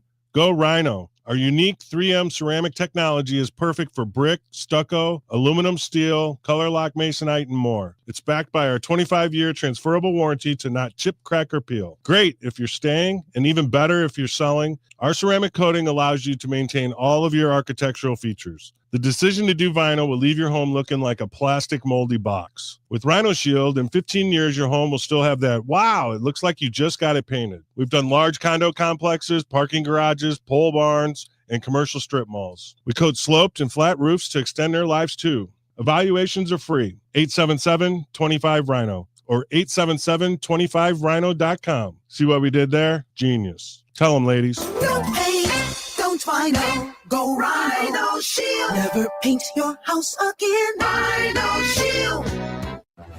Welcome back to the Gray Bar Sports Open Line. Once again, Matt Pauley on KMOX. Starting to wrap up hour number 1 of the program. Hour number 2 will be just a bit short as we'll get out of here at about 7:45 or so and get you ready for Cardinals baseball tonight. The Cardinals are trying to complete a series sweep of the San Francisco Giants. Tell you what, Cardinals have been a thorn in the side of the Giants. San Francisco came into St. Louis a few weeks back. That was right as the Giants were kind of playing themselves back into wild card contention, and the Cardinals took that series. And then it was the Cardinals who last night officially eliminated the Giants from playoff contention, and the Cardinals kept their technical contention alive for at least one more day. And it would just have to be absolutely beyond miraculous at this point for the Cardinals to, when they're a loss or another team's win away basically from being eliminated from the playoffs. So that is certainly likely to happen at some point in the very near future. But hey, you know what? There's some value in staying in this thing mathematically as long as possible. I also think, and the people are going to scoff at me on this one, and that's fine. Scoff away. I accept the scoffing. There's value in not being a losing team, right? I correct people all the time. They'll say that last year the team had a losing season. No, they had a non-playoff season. Not good enough. This year they are currently with a losing record, and they've got some work to do. If they lose one more game this year, the best they can do is be a 500 club, and if they lose two more games, they'll have a losing record. So they have an uphill climb for either of those things. But at 78-80, the idea that this team could still not have a losing record, there's something to be said about that. All right, we'll have hour number 2 after the 7 o'clock news here on KMOX. I'm John Morgan of Morgan & Morgan. Our firm handles hundreds of crash cases involving semi-trucks every year. A crash case involving semis is much different, and if you don't know what you're doing, you can leave lots of money on the table.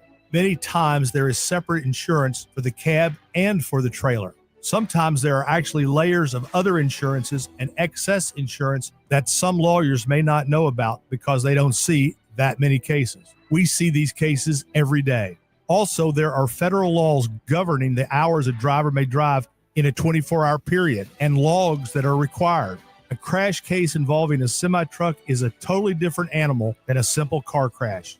We have lawyers who only handle these cases. It's all they do.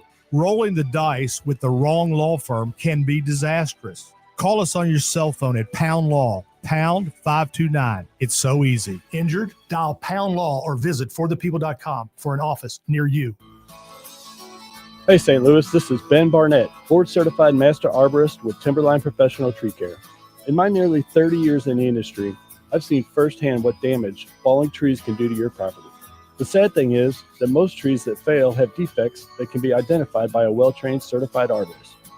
At Timberline, we have 7 ISA certified arborists, 3 of which have gone through extensive training and testing to become tree risk assessment qualified.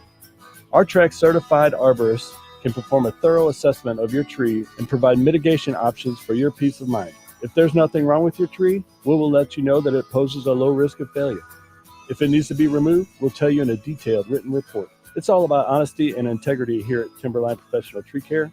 So call us today to get a tree risk assessment scheduled. 636-479-7475 or contact us through our website at stltreecare.com. Hey, it's Tom Ackerman. Football is back, thank goodness. And Underdog is the best place to select entries and win money all season long. You can play right now in Missouri, and playing on Underdog is easy. Just choose whether your favorite players will go higher or lower on stats like touchdowns, receiving yards, interceptions, and more during football season. There is nothing better. Download the app today and sign up with promo code TOM. That's really important. Promo code TOM to score $50 in bonus funds when you play your first $5. That's promo code TOM. Millions of fans have already won billions making plays on Underdog. Will you be next? Underdog, make plays, win money. Must be 18 plus and present in Missouri. Terms apply. See assets.underdogfantasy.com/web/play and get terms _DFS_.html for details. Concerned with your play? Call 1-800-GAMBLER or visit ncpgambling.org. hims.com/joy. Actual price will depend on product and subscription plan. Featured products are compounded drug products, which the FDA does not approve or verify for safety, effectiveness, or quality. Prescription products require an online consultation with a healthcare provider who will determine if appropriate. See website for details, restrictions, and important safety information. Want a boost in and out of the bedroom? Hims has you covered. Introducing a new 2-in-1 approach to level up your game. Tadalafil for better bedroom performance and zinc for testosterone support. Put it all together and you've got what you need to turn things all the way up. Getting started is simple. Just go to hims.com/joy to start your free online visit. Through Hims, you can access ED treatments including pills, chews, and more. 100% online. No office visits, no pharmacy lines. Just fill out a simple intake form and a licensed medical provider will determine if treatment's right for you. If prescribed, it ships free and discreetly to your door. Find affordable treatment options at up to 95% less than brand names at hims.com/joy. That's hims.com/joy, hims.com/joy. Winner of the National Edward R. Murrow Award for Breaking News. KMOX AM St. Louis, KMOX FM Hazelwood. Always live on the free Odyssey app.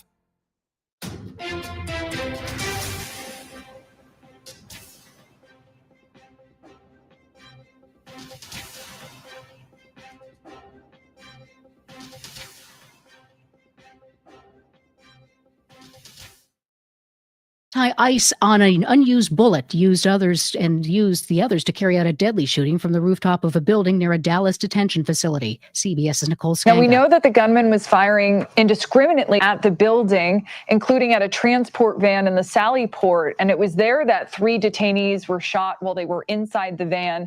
And of course, as we've reported, 1 has been confirmed deceased while 2 are in critical condition. Authorities say the suspect died of a self-inflicted gunshot wound. Acting ICE Director Todd Lyons tells CBS News. That has to be my number one concern right now, is making sure that men and women can go out there, do their mission, but they go home safe to their families. He says agents were trying to help the detainees, and he identifies the shooter as Joshua John.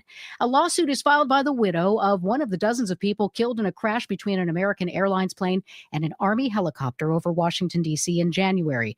The lawsuit claims a failure to recognize the warning signs after more than 30 documented near misses in the area. Attorney Brian Alexander says the suit names the U.S. Army. But the lawsuit will also address the complete and total failure of the Army helicopter crew to follow basic fundamental principles of flight. Also being used, the FAA sued the FAA and American Airlines. ABC says more than 32 million people watched the return of Jimmy Kimmel last night on TV and online. While Jimmy Kimmel is back on his ABC late night show, this show is not important. What is important is that we get to live in a country that allows us to have a show like this. It's still not on everywhere. And in a new statement, Nexstar says it will keep preempting the show on its ABC stations, extending a blackout that began last week. The company says it will continue to evaluate the status of the show and is, quote, engaged in productive discussions with execs at Disney. Together, the Nexstar and Sinclair groups account for about a quarter of ABC's affiliates nationwide. Matt Piper, CBS News. 5 people have died after contracting a rare flesh-eating bacteria in Louisiana. The bacteria has also been seen in other locations along the Gulf Coast. CBS's Katie Weiss has more. As far north as Massachusetts, oyster beds and swimming areas are having to be closed as a result of cases of Vibrio, also called a flesh-eating bacteria, being on the rise. Here in the Gulf Coast, it's no different. I spoke with one woman who cut her foot at a boat launch during Labor Day weekend, and that sent her the very next day into emergency surgery. A federal judge refuses to reinstate 8 former inspectors general fired by the Trump administration. This is CBS News. Think O'Reilly Auto Parts for all your car care needs. Get the parts and service you need fast from the professional parts people at O'Reilly Auto Parts. At 7:03, we've got some clouds right now, 69 degrees downtown at the Arch. A 4th suspect, 26-year-old James Roach, now faces a first-degree murder charge in the death of teenage hockey player Colin Brown. Brown was killed by a stray bullet on I-55 last November, and Roach was already in federal custody on unrelated charges. These new counts filed today near the 9-month anniversary of the shooting. In a statement, Colin's father thanked police for their continued work, saying it brings his family solace that justice is still being pursued. In a move to retool its St. Louis operations for the future, Boeing says it'll phase out its FA-18 Super Hornet upgrade and maintenance work here by 2027. The company says it needs the space to ramp up production on newer programs. Aerospace consultant Richard Abalafia. F-15 staying there, T-7 staying there, F-47 going to start there. It's all new build.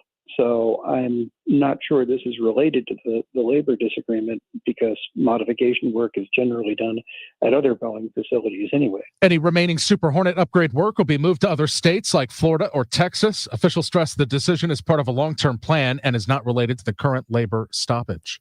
A local researcher's work is featured in a big Washington Post article this week about the rise in cancer among millennials. The number one risk factor for developing cancer is age.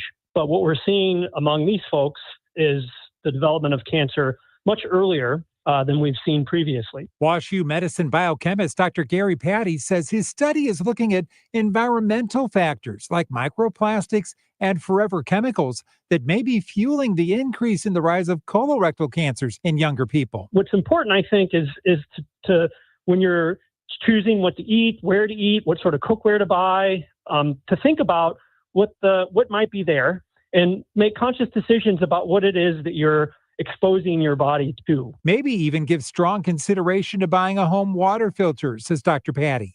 Fred Bottomer, KMOX News. A neighborhood's tree canopy impacts air quality, aesthetics, energy bills, water runoff, quality of life, and more.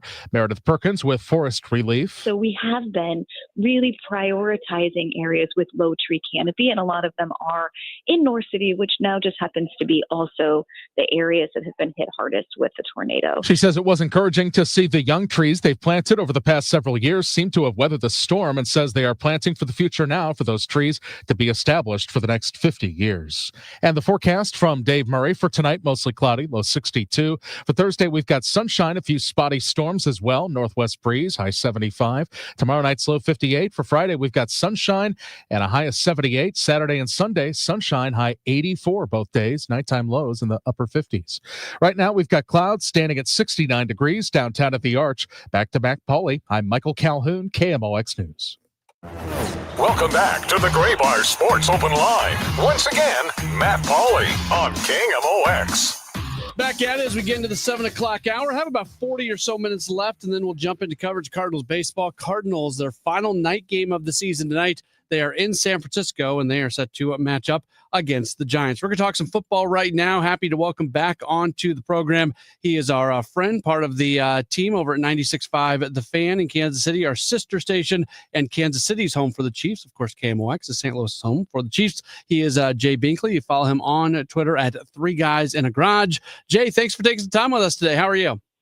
Hey, good, my friend. How you guys doing? Doing all right. So a bit of a sigh of relief, I guess, for the Chiefs after that 0-2 start. It wasn't a great performance, but it was good enough against a bad Giants team, and a win on the road you always take 22-9. And I would guess the hope would be that maybe that starts to open things up.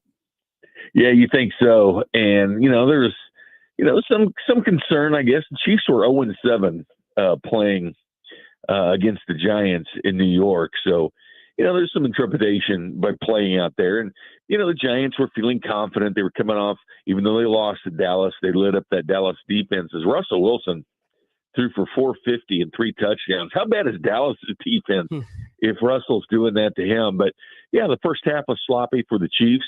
They got things together. And right now it's just dog paddling, man, just trying to keep that head above the water until they get Rashee Rice back and Xavier Worthy, who looks like he'll be back in the lineup this weekend for the Chiefs. But just until they can get some of their main players back, just trying to stack those wins. So yeah, it was an important win because you want to keep a bad team down. And they allowed Russell 161 yards passing.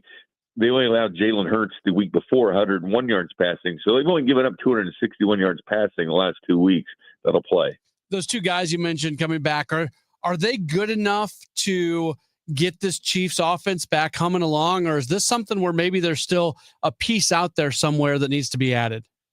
I think they will. I think there's going to be confidence, and keep this in mind when they signed Hollywood Brown before last season, and he was hurt in the first preseason game against Jacksonville. He was, of course, hurt to start the season. He's played there at the very end. Rashee Rice was hurt in game 4. So this group of receivers they have, and first-round pick Xavier Worthy, showing a lot of promise, Rashee Rice and Hollywood Brown, they've never played a snap together. So we'll see what happens, and Chiefs have full confidence when they get those guys all out on the field at the same time, and they really like the emergence of Tyquan Thornton a lot and what he's meant to this team. He's been that deep ball threat for Patrick Mahomes. They are showing the ability to throw the ball downfield more. So you get them sprinkled in, and then you have Jalen Royals, who was the fourth-round pick, who was banged up the first couple games of the year. He did dress out in New York. They'll get more and more action from him going forward, the only receiver they took in the draft. So I think they feel pretty confident the way this offense is coming along. I know they love their first-round pick, Josh Simmons, the left tackle. They do, there's going to be growing pains, obviously, for a rookie, but they like the promise that he can show. The running game remains a big issue for the Kansas City Chiefs, as do the wide receivers, but, of course, the wide receivers will be somebody be coming back. Unfortunately, for running backs, nobody will. They've got running backs who have had success in the past with Pacheco and Hunt, but so far it doesn't. Is it more an individual issue with those running backs, or is it more about the offensive line going and run blocking and allowing them an opportunity to have success? Here's the one thing. I mean, these running backs, you think about last year, Joe Tooney, the left guard, he was first team All-Pro last year. He's with the Bears now, of course. So they have their place. You have Creed Humphrey, first team All-Pro center. And then you have Trey Smith, the second highest paid guard in the National Football League, who was a Pro Bowler last year. So they should be able to run. I mean, they have some maulers that they can block.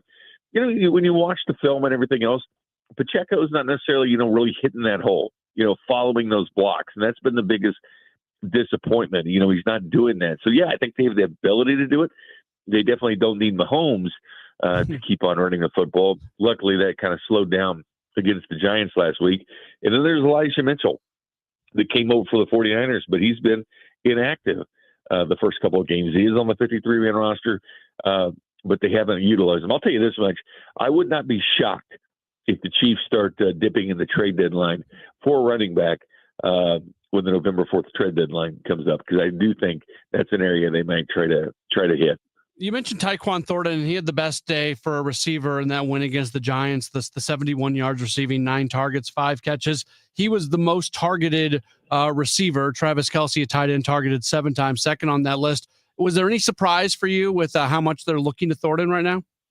No, it's not, because here's the one thing. You just kind of pay attention to what like Reed and Mahomes were saying, through the offseason. Tyquan Thornton was signed here last fall to the practice squad. So he was with the Chiefs, building that chemistry with Mahomes. He was, still in the practice squad, but part of the team that went to the Super Bowl. So Mahomes clearly, knows his skill set. Mahomes worked with him in the offseason. He was one of those guys that go work out with Patrick down in Texas when he does the Camp Pat down there. And when Patrick, would say, hey, how about Tyquan Thornton? He would single him out. Like, if you ask Patrick about a receiver, he'll tell you about that receiver. But just to bring him up, it showed me, okay, there's something with Tyquan if Patrick's mentioned. Then Andy Reid was mentioning Tyquan Thornton. This is right after OTAs. They didn't get to training camp yet, and they were bringing up Tyquan Thornton. Then he gets up to training camp, and he has that breakaway speed. The one thing about Tyquan is, I think he's realizing his potential. He was drafted by the New England Patriots and Bill Belichick. And there was a lot of people that faltered in New England when Tom Brady left. Juju Smith-Schuster didn't work out in New England. He comes back to KC. That was a mess in New England before Mike Vrabel is trying to turn that thing around. And he was a second-round pick a couple of years ago. He was a second-round pick, 50th overall. So he wasn't like a 7th-round pick or an undrafted guy doing some things. No, he's a second-round pick. But not only that, Matt, he ran a 4.28 at the combine. And he's 6'2". And for a minute, or it was like an hour, they had to go back and review the film. But at the combine, he initially ran a 4.21, which would have beaten John Ross. Of course, Xavier Worthy beat John Ross's 4.22 at a 4.21. But before that, Tyquan Thornton actually held the record for fastest combine time. But they went back, looked at the film, and gave him a 4.28 BU. And I know so it's still very similar to 4.28 and 4.21. I mean, that is blazing speed. So he has it, and he's got Mahomes' trust. Sure, he didn't come down with that catch when Mahomes aired it out, but one thing Patrick does is goes right back to you.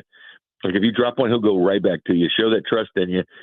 So I do like that chemistry developing between Patrick Mahomes and Tyquan Thornton, and they'll use it because with Xavier Worthy's injury. He's going to be wearing a brace. He's never going to be 100% this year. So Tyquan Thornton, who does a lot of that, speed 9-round type situations that Xavier Worthy can do. So expect that, and plus the speed of Hollywood Brown. So to get that whole crew together, because the Chiefs do want to throw the football down the field. Last year, they were 31st in the NFL in air yards, 25 yards or more. They're much, much better at that this year. So, yes, you see the frustration with Travis Kelce, and, everybody kind of sees that. But, he's an aging guy. And you know what? You start taking that pressure off. You get these receivers back, and all of a sudden they draw the attention. That way, a 35-year-old tight end is not drawing double coverage and someone shadowing him. So I do think his production can go up once some of the attention's paid to some of the other wide receivers that are coming back. Talking Chiefs football with Jay Binkley from our sister station, 96.5 The Fan in Kansas City. On the transaction report today, the Green Bay Packers moving on from Mecole Hardman. He'd been on their practice squad. He was released. Do you see any scenario where somebody like him ends up back in Kansas City? You know what? I would think not, but I would never say never with this team. These guys just keep finding their way back. I mean, McColl's already been back here once. When he went to Jets, they made a small trade to bring him back to Kansas City. Of course, Juju comes back to Kansas City. Kareem Hunt comes back to Kansas City. So I would never say never, only because he's familiar with the offense and think he would be serviceable for the next couple of games. But I really don't see a place for Mecole Hardman in this offense. They want to kind of wait out the 3 games, and they have a very tough schedule, coming up, of course, with Baltimore this weekend, and then week 6, the Detroit Lions. But they're at Arrowhead Stadium, both of those. But I just can't see that skill set, because he didn't really offer a different size and skill set than they already have with the Worthy, who I expect to come back this week. And, of course, Hollywood Brown out there, and what you're seeing from Tyquan Thornton with that speed. But I'm going to never say never, man. Never say never, because the Chiefs find a way to bring back old friends. Patrick Mahomes does remain on the practice report. He's got a right wrist injury. It's not impacting his ability to practice. But sometimes you have little nagging injuries like that, and as the long grind that is an NFL season goes along, all of a sudden that becomes a little more something. Is there any reason to be concerned about this wrist and that it might turn into more than what it is right now?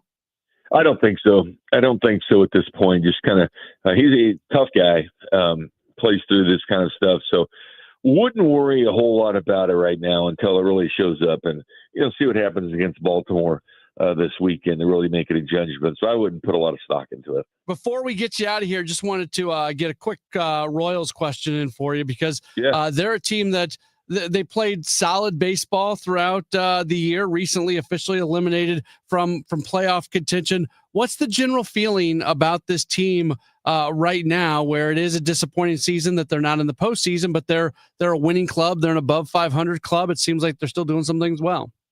Well, I think so. And the fact that they made it all the way to last night before officially being eliminated, it bodes well for them. I mean, this team is close. They know they're close. I mean, look at Cleveland and what they're doing and erasing that 15.5 game lead that Detroit had. That's been unbelievable. But Kansas City was past Cleveland, a month ago. In the summer, they were past them. They were ahead of Cleveland. They've been ahead of Cleveland several times this year. But Cleveland showed, hey, to turn around and do things, the Royals can do that too. The problem with the Royals has been, that right field situation. They bring in Yaz. I think they did a good job at the trade deadline. But the frustrating thing for the Royals is they're top 10 in every pitching category. Starters, relievers, and just as a whole, they're number 4 in all of baseball. They can pitch. And last year they had the number 4 and number 2 guy in the American League for the Cy Young. Cole Reagans has come back and pitched 2 times now since he's been hurt. But he was hurt that whole stretch. He was hurt the whole summer. This guy finished 4th in last year's Cy Young. Seth Lugo, once they paid him all that money, he just kind of came back, to the pack a little bit, but, still serviceable. Then the Royals make a deal with the Padres for Ryan Berger, who's going to be a very good pitcher in this rotation. Stephen Kolek, that's going to be good in this rotation. And then Noah Cameron is a fantastic rookie for the Royals, who's done a great job, one of the best rookie pitchers in all of baseball. But yes, the pitching staff is there, and that's the most important. So that kind of identifies what they need to do, and that's power hitting outfielder. Because Sal Perez had a very solid year. Vinny Pasquantino, 107 RBI so far this year. Bobby Witt Jr. has a chance to once again be the hits leader in the Major League Baseball. So they've got a good core of players, but this pitching staff is really good. But they've got to figure out some more power in that outfield. It was fun being in St. Louis when the Royals were here because it was the debut of Jack Caglione. He just it's looked like a rookie season for him. Obviously, they pushed him very, very quickly. Have they just taken the approach that, especially once the numbers really started to dip and you kind of knew where he was going to be as a sub 200 hitter, is that just accepting it for this year, knowing that this experience is going to be worth it in the long run? I think so. You get him this experience. He's shown everything. Put him in AAA and in the minor leagues. He crushes pitching. So learning at the major league level, probably the best thing to do. Probably the best thing that he needs. He's going to be a fantastic player. He really is. And I always thought when they brought him up here, it was going to be, even though they talk, well, the pressure's not going to be on him and all that. That's not true. I mean, the Royals were starving for a power hitter in the outfield like Jack. They moved him to the outfield, not his natural position. They moved him out there. So you knew with this guy just crushing the ball and hitting these long home runs, like destroying things like he did at Florida, and then through the minor leagues, just hitting home runs all the time, going quickly to AA and AAA. And you knew when he got to Kansas City, people were expecting him to hit a home run all the time, right? So even though they talk about there's no pressure on, there's pressure, on him to contribute. And I fully expect that he'll be back and good next year. And I tell you, they really like Carter Jensen, one of the top prospects in baseball at catcher. This kid is good, and he's got a great swing. And he was another guy that just had a fantastic year. He was the Royals' number 2 prospect. And the one thing about it, like Noah Cameron's a local guy from St. Joe, just up the road, and Carter Jensen's from right here in Kansas City. So they've got 2 homegrown guys, right on this roster. So, fans can get behind, but they're, very good contributing players. So I think that kind of helps the excitement of what the Royals have. I think they're very disappointed because this pitching staff was good enough to do some damage in the postseason. They just needed to find a way to get to the postseason. And they didn't. I mean, they were good this year throughout. Some of the teams are 5-1 this year against the Rangers, and they were good against Seattle. But yeah, can the Royals compete just like Cleveland can? 100% so. I mean, the Royals and Cleveland aren't that far apart. He is Jay Binkley, part of the team as a host at 96.5 The Fan in Kansas City. That is our sister station. Follow him on Twitter at 3 Guys in a Garage. Jay, thanks for the time. We'll check in with you every once in a while through the football season. No problem, my friend. Call me anytime you want. Awesome. Very good. That's Jay Binkley. We appreciate him taking some time with us. That's our final guest for the day. So we're all Cardinals from now until maybe 1 o'clock in the morning, because we'll jump in. But as far as Sports Open Line, nothing but Cardinals as we lean towards the end of this show. If you want to get in here on anything, this would be the time to do it. You can call or text 314-436-7900, 314-436-7900. That's how you call or text. You can also get in on the video chat by leaving a comment, or you can tweet at me if you'd like, at Matt Pauley on air, MattPauley on air. So if you've got anything Cardinals related on your mind that you want to talk through, we can talk through. I got a couple more things I want to get off my chest as well. We'll do that between now and 7:45 as we get you ready for Cardinals baseball tonight. This is a Gray Bar Sports Open Line on KMOX. At Tax Relief Advocates, we get it. Thinking about back taxes to the IRS can be very unsettling.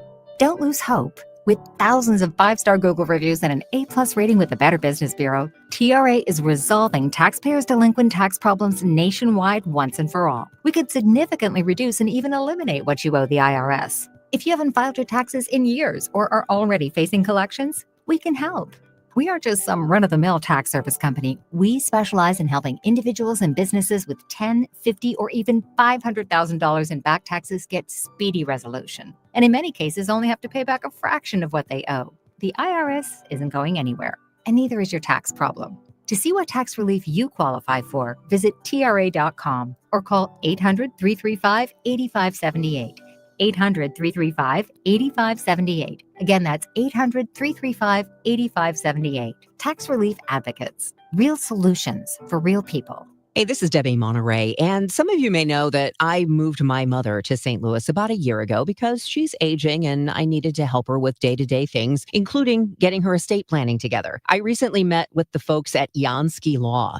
Martin Jansky is an elder law attorney, and that's exactly what he does. Everything from your power of attorney to advanced estate planning, including probate. Maybe you have your estate documents completed, but a nursing home could be in the future for you or a loved one. Jansky Law can help with pre-crisis crisis and nursing home planning as well. Martin Yansky has 30 years of experience, young or old, no matter what your age. If you love your family and want to make sure that your wishes happen or help them ensure theirs do, call Yansky Law at 314-881-6141 or online at yanskylaw.com. That's with a J, JANSKY law.com. Again, JANSKY law.com. The choice of a lawyer is an important decision and should not be based solely upon advertisement. Are you having trouble hearing? Hearing loss can devastate the quality of your life. Now, there's an affordable fix for you or your loved one. Rated the best hearing aids of 2025 by Forbes Health, Audion Hearing has the highest quality hearing aids at the lowest prices, starting at just $98 a pair. I actually like them better than my old $5,000 hearing aids. I could not believe how my hearing and life changed. Join over 1 million happy customers by going to audionhearing.com. That's AUDIEN hearing.com. I'm Ed Evans, CEO of Consumer Cellular. We're dedicated to serving people 50 and up like me. Our needs are different. Big Wireless wants us in an unlimited plan, but if you're not using all that data, you're probably getting used. At Consumer Cellular, we're focused on affordable, reliable plans, including data that suits your needs, not ours. Our plans start at just $20, and you'll get the best customer service in the business. Call 1-888-FREEDOM, visit consumercellular.com/facts or a store near you. Plans include $5 credit for auto pay and e-billing. See site for additional facts. Welcome back to the Gray Bar Sports Open Line. Once again, Matt Pauley on KMOX. Back at it here on KMOX as we roll on. We are taking you all the way until 7:45. Then we'll take a 5-minute water break, and then we'll be back with you for Cardinals baseball and Cardinals coverage beginning officially at 7:50 this evening. I loved last night's game, and again, I know it was really late. I realize that, and there's a lot of people who have to be at work at 8 o'clock in the morning and 6 a.m. Alarm clocks and things like that. But for those of you who were able to stick around, I hope you were able to enjoy it just as much as I enjoyed it last night. It was a really, really fun game. I'll pull back the curtain a little bit because this is kind of part of my experience from last night. I'll tell you how things sort of work. When I am watching the game, when the team is on the road, the way I watch the game, I'm able to do a radio overlay. I think it's important that I hear the radio broadcast if I'm doing the post-game show. That way, if John and Ricky and Claves are talking about things during the broadcast, I can chime in on it. I can continue the narrative. I do all that. So I even when watching it, I have a radio overlay. As we get towards the end of the game, generally we get to what's going to be, it looks like the final half inning. I switch the audio feed to the TV feed because once the game gets over, there's a lot of things to do in a really short amount of time for me to get ready for the post-game show. So I just change the audio on it. That way, if on the TV is Ali or a player or something, and like we're on a commercial break in the post-game, it's just right there, and I can take a headphone off and I can listen to what's being said and things like that. And then at that point, I put the radio headphones on. When I do that, the radio feed and what I have on the screen are not totally lined up. So I'm just kind of sort of listening to the radio feed. And then if something happens I really need to see, I'm able to look up. But again, it's just sort of getting right for post. I had a little bit of a different experience last night, and I can't tell you how much I enjoyed it. So the game goes to the 9th, and like I'm not going to sit here and tell you that I knew the Cardinals were going to do what they did in the 9th inning, but I just had this sense about it yesterday that this might be something. And I literally put my headphones back on so I could hear the radio feed, and I just closed my eyes and I listened to John Rooney do the play-by-play. And there were a couple things that happened that I wanted to make sure that I did see. So I know that my feed is 8, 9, 10 seconds behind where he's at. So there were a few times in the 9th inning, obviously on those hits and everything, that I opened up my eyes so I could see what the Donovan hit looked like, what the Scott hit looked like, all that, right? But basically I was sitting there with my eyes closed, just listening to John Rooney do the play-by-play of the 9th inning.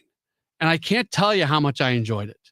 It was, and one of the cool things, if you were listening last night, John actually said it would be great for Brendan Donovan to hit this thing out to the right corner so Victor Scott II can take off from first. What happens?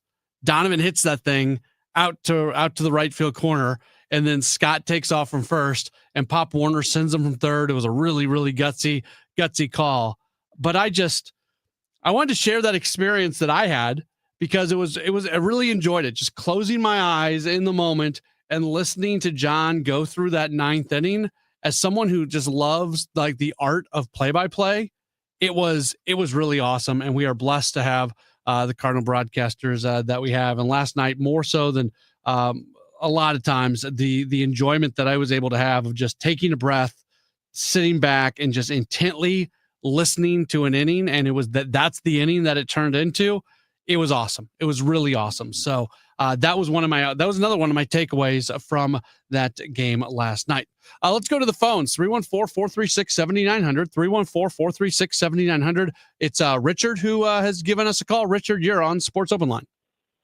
Yes, I have 3 things that I'd like to see Hein Loon do this winter. Okay. Number one is fire Marmol. Number 2 is hire Yachty as manager. And number 3 is trade Gorman for starting pitching. Okay, what don't you like about Ollie? He's been terrible for 3 years. No. What don't you like about Ollie? I didn't ask you. That's a broad thing. What does Ollie do? Give me. I'd like to hear examples. What does Ollie do that you don't like? The way he handles the bullpen. You're kidding, right? No. What move has he made in the bullpen? That's his greatest strength, Richard. There's issues I take with Ollie. His management of the bullpen. There are people who hate Oliver Marmol and can acknowledge the fact that he has done a masterful job with the bullpen. What in the world has he done with the bullpen that you don't like?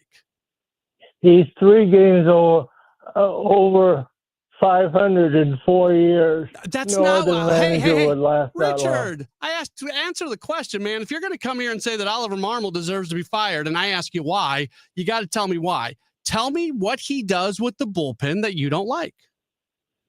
He leaves the pitchers. He leaves the bullpen pitchers in too long. When? Can you give me an example? He left him in too long with Helmsley, and now he's leaving him in too long with Romero. With who? With the closer now. Riley O'Brien? No. Jojo Romero? Yeah. When does he like? I'm not trying to be a jerk here. I'm really not. I'm legitimately surprised, Richard, because again, that's the area that I think Oliver Marmol gets the most credit for, his management of the bullpen. So when somebody is telling me that Oliver Marmol deserves to be fired because of his management of the bullpen, do you realize how good this bullpen has been over the last 2 years? You look at the rankings that they have across Major League Baseball. You look at the fact that the team traded away 3 key relievers, and they've been pretty much just as good since the trade deadline as they were before. Like he does a masterful job of managing a bullpen. If they had those 3 relievers, they'd be in the playoffs right now. Maybe. And number 2. Hold on, but Richard, the numbers aren't different. The numbers since they traded those guys away are not different from a bullpen perspective than what they were before the deadline. There's been 1 or 2 games that they've lost when that second group of relief pitchers have not performed well, but that's right on par with where they were at before. I'm not convinced that the bullpen would actually be that much better because there hasn't been a drop-off since the deadline. And what do you do about the fact that they're 2 starting pitchers short? How is that Oliver Marmol's fault? He's supposed to be able to influence the general manager. The general manager, well, it's the president of baseball operations. That's who John Mozeliak is. That's his title. He controls the roster, and Oliver Marmol has a job as a manager. And if you're going to, if there is a problem at KMOX with the morning show, am I responsible for it because I'm the night show host? No. Okay. But they've still been 2 pitchers short for 3 years. I agree. The roster is bad. The roster is not good enough. That's not Oliver Marmol's fault. what other manager would last for 4 years when there's 3 games over 400 in that time? I don't know. I think you There isn't any. Sure, there are. You evaluate the job that's been done, and it's a roster issue. It's not a managerial issue. Richard, I appreciate the phone call. 314-436-7900. I think there are a lot of managers that if they were hired and they did the exact same job that Marmol has done over the last few years, they would be keeping their jobs. Let's grab another call. Who do we have calling? Rick's giving us a call. Hey, Rick, you're on Sports Open Line. Yeah, Matt, while I have the same name as Richard, I have a different opinion. I think Ollie deserves at least 1 year under Chaim Bloom because, as you just said, he's not responsible for the roster. He has to deal with the material he's given by Mo and by the DeWitts. My only thing is, the first time you get to talk to Chaim Bloom, please tell him not to use the term that they're going to be competitive, because Mo's used that for years, and all that means is we're going to try to make the playoffs. Okay, appreciate the phone call. Yeah, I'm excited to see what it's going to look like with Chaim. I think there's a lot of words that we don't want to. I think we're done with the word runway. In terms of competitive, I don't know what other if the idea that next year is kind of another year in this rebuild, reboot, reset, whatever year. I don't know what other word they use other than competitive if they think it's going to, because they're competitive this year, right? They're competitive. There's 4 games left in the season and they're still not mathematically eliminated from playoffs. They're also below 500. I'm not trying to put lipstick on a pig here. They're a 4th place team. They have a losing record. All these things are true. I'm not trying to run away from the truth. But they are competitive. They are a team. A couple bounces here and there, they could easily be right there in playoff contention. We've got just a couple minutes before we have to get a break. We're going to grab one more phone call. Brooks has given us a call. Brooks, I got just a couple moments for you. You're on Sports Open Line. Sure. Hey, I just want to ask what your opinion is on Nolan Gorman, now that he's had a whole year, doing the developmental thing. Arenado maybe out the door. What would you do about third base? Going forward. I appreciate the question. I am more up in the air on him than I've been at any other point this year because of how he's finished off the season. 3 weeks ago, a month ago, I was singing the praises of Nolan Gorman. Since June 1st, he had the 2nd or 3rd highest OPS on the team. His third base play was getting better. It wasn't Nolan Arenado good, but it was getting better. And I really, really liked what I was seeing.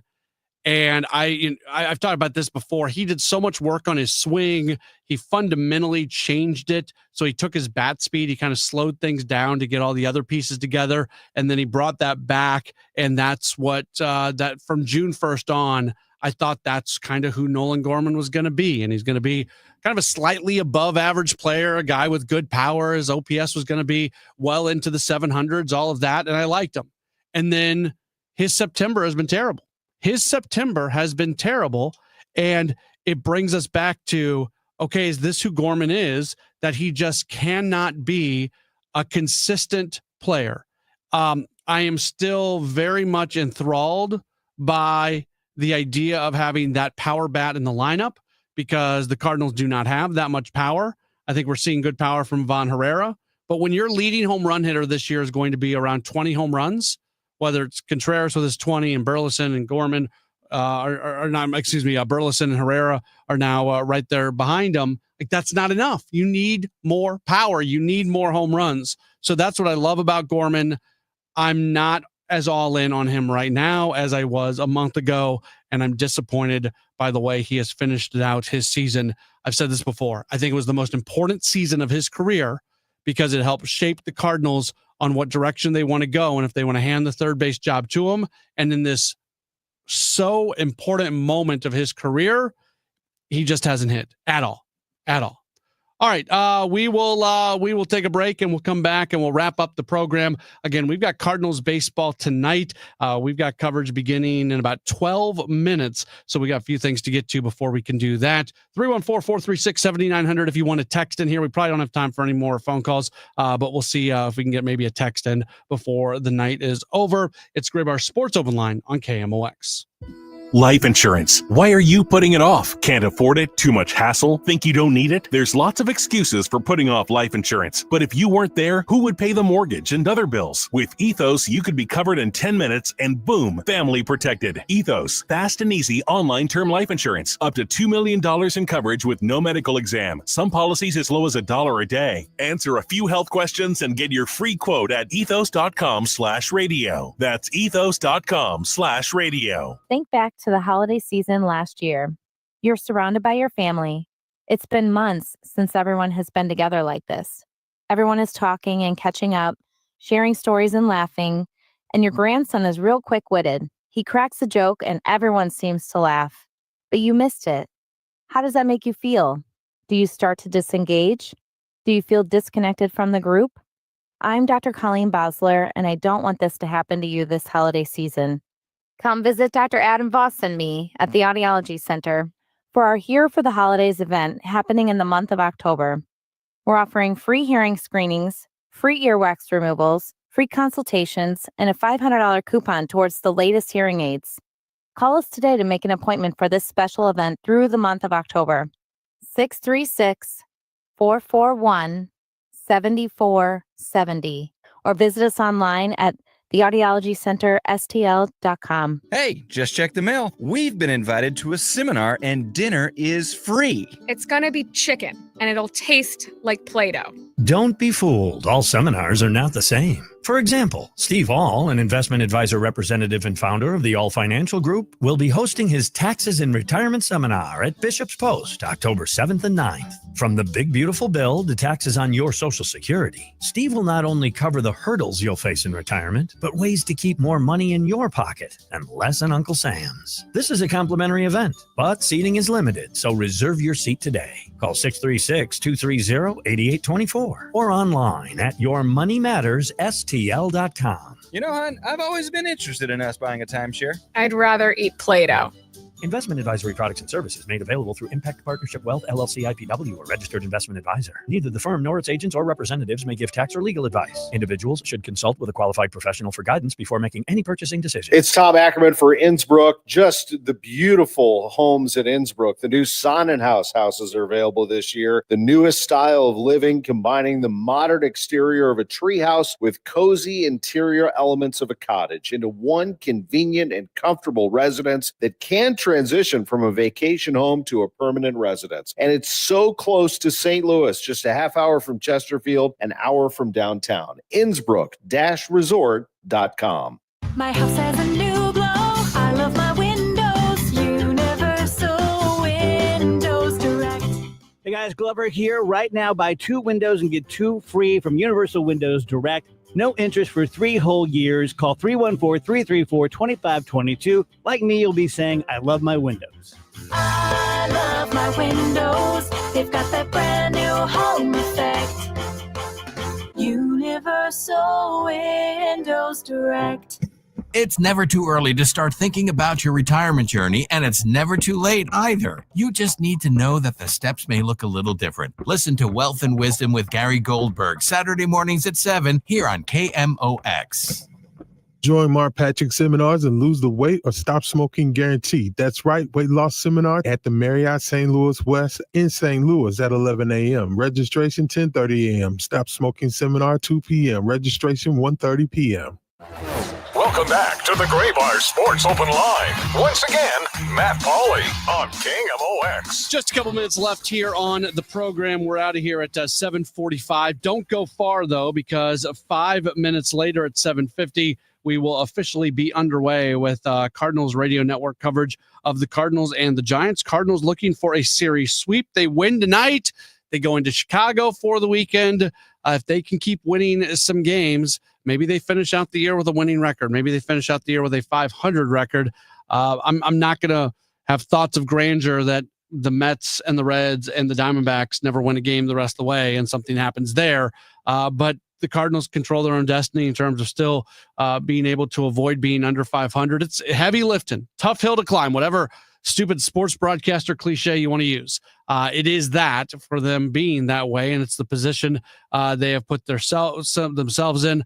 A lot of people are doing the looking back game, and I get it. Like there's there's lots of reasons, lots of times, lots of moments where you can see this year, hey, if this loss would have been a win, if this decision would have been made, maybe a few other losses would be wins, and it becomes that much more pronounced when a team is just 3.5 games out of a playoff spot, and you will so desire for the team to be a playoff team, but it's probably not in the cards. 3.5 games back with 4 games to go, and 3 teams that you have to jump over. It is probably not going to happen, but good to see them continue to play some good baseball here down the stretch of the season. Like I said earlier, yesterday's game was awesome. I had so much fun just being able to watch and listen to that game yesterday.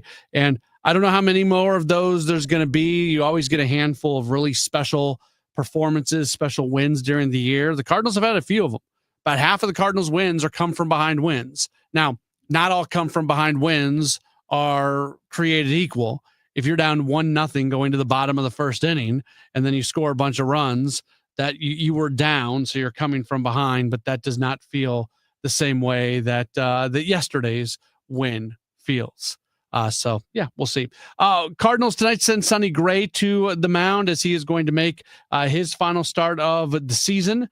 And I think Gray's had a fine year. It's not been a great year. It's not been, hey, this guy is in Cy Young contention kind of year. But at the end of the year, you're going to look at the numbers and you're going to say, certainly good enough. Question is he going to be around next year? Is there going to be some conversations about possibly trading him?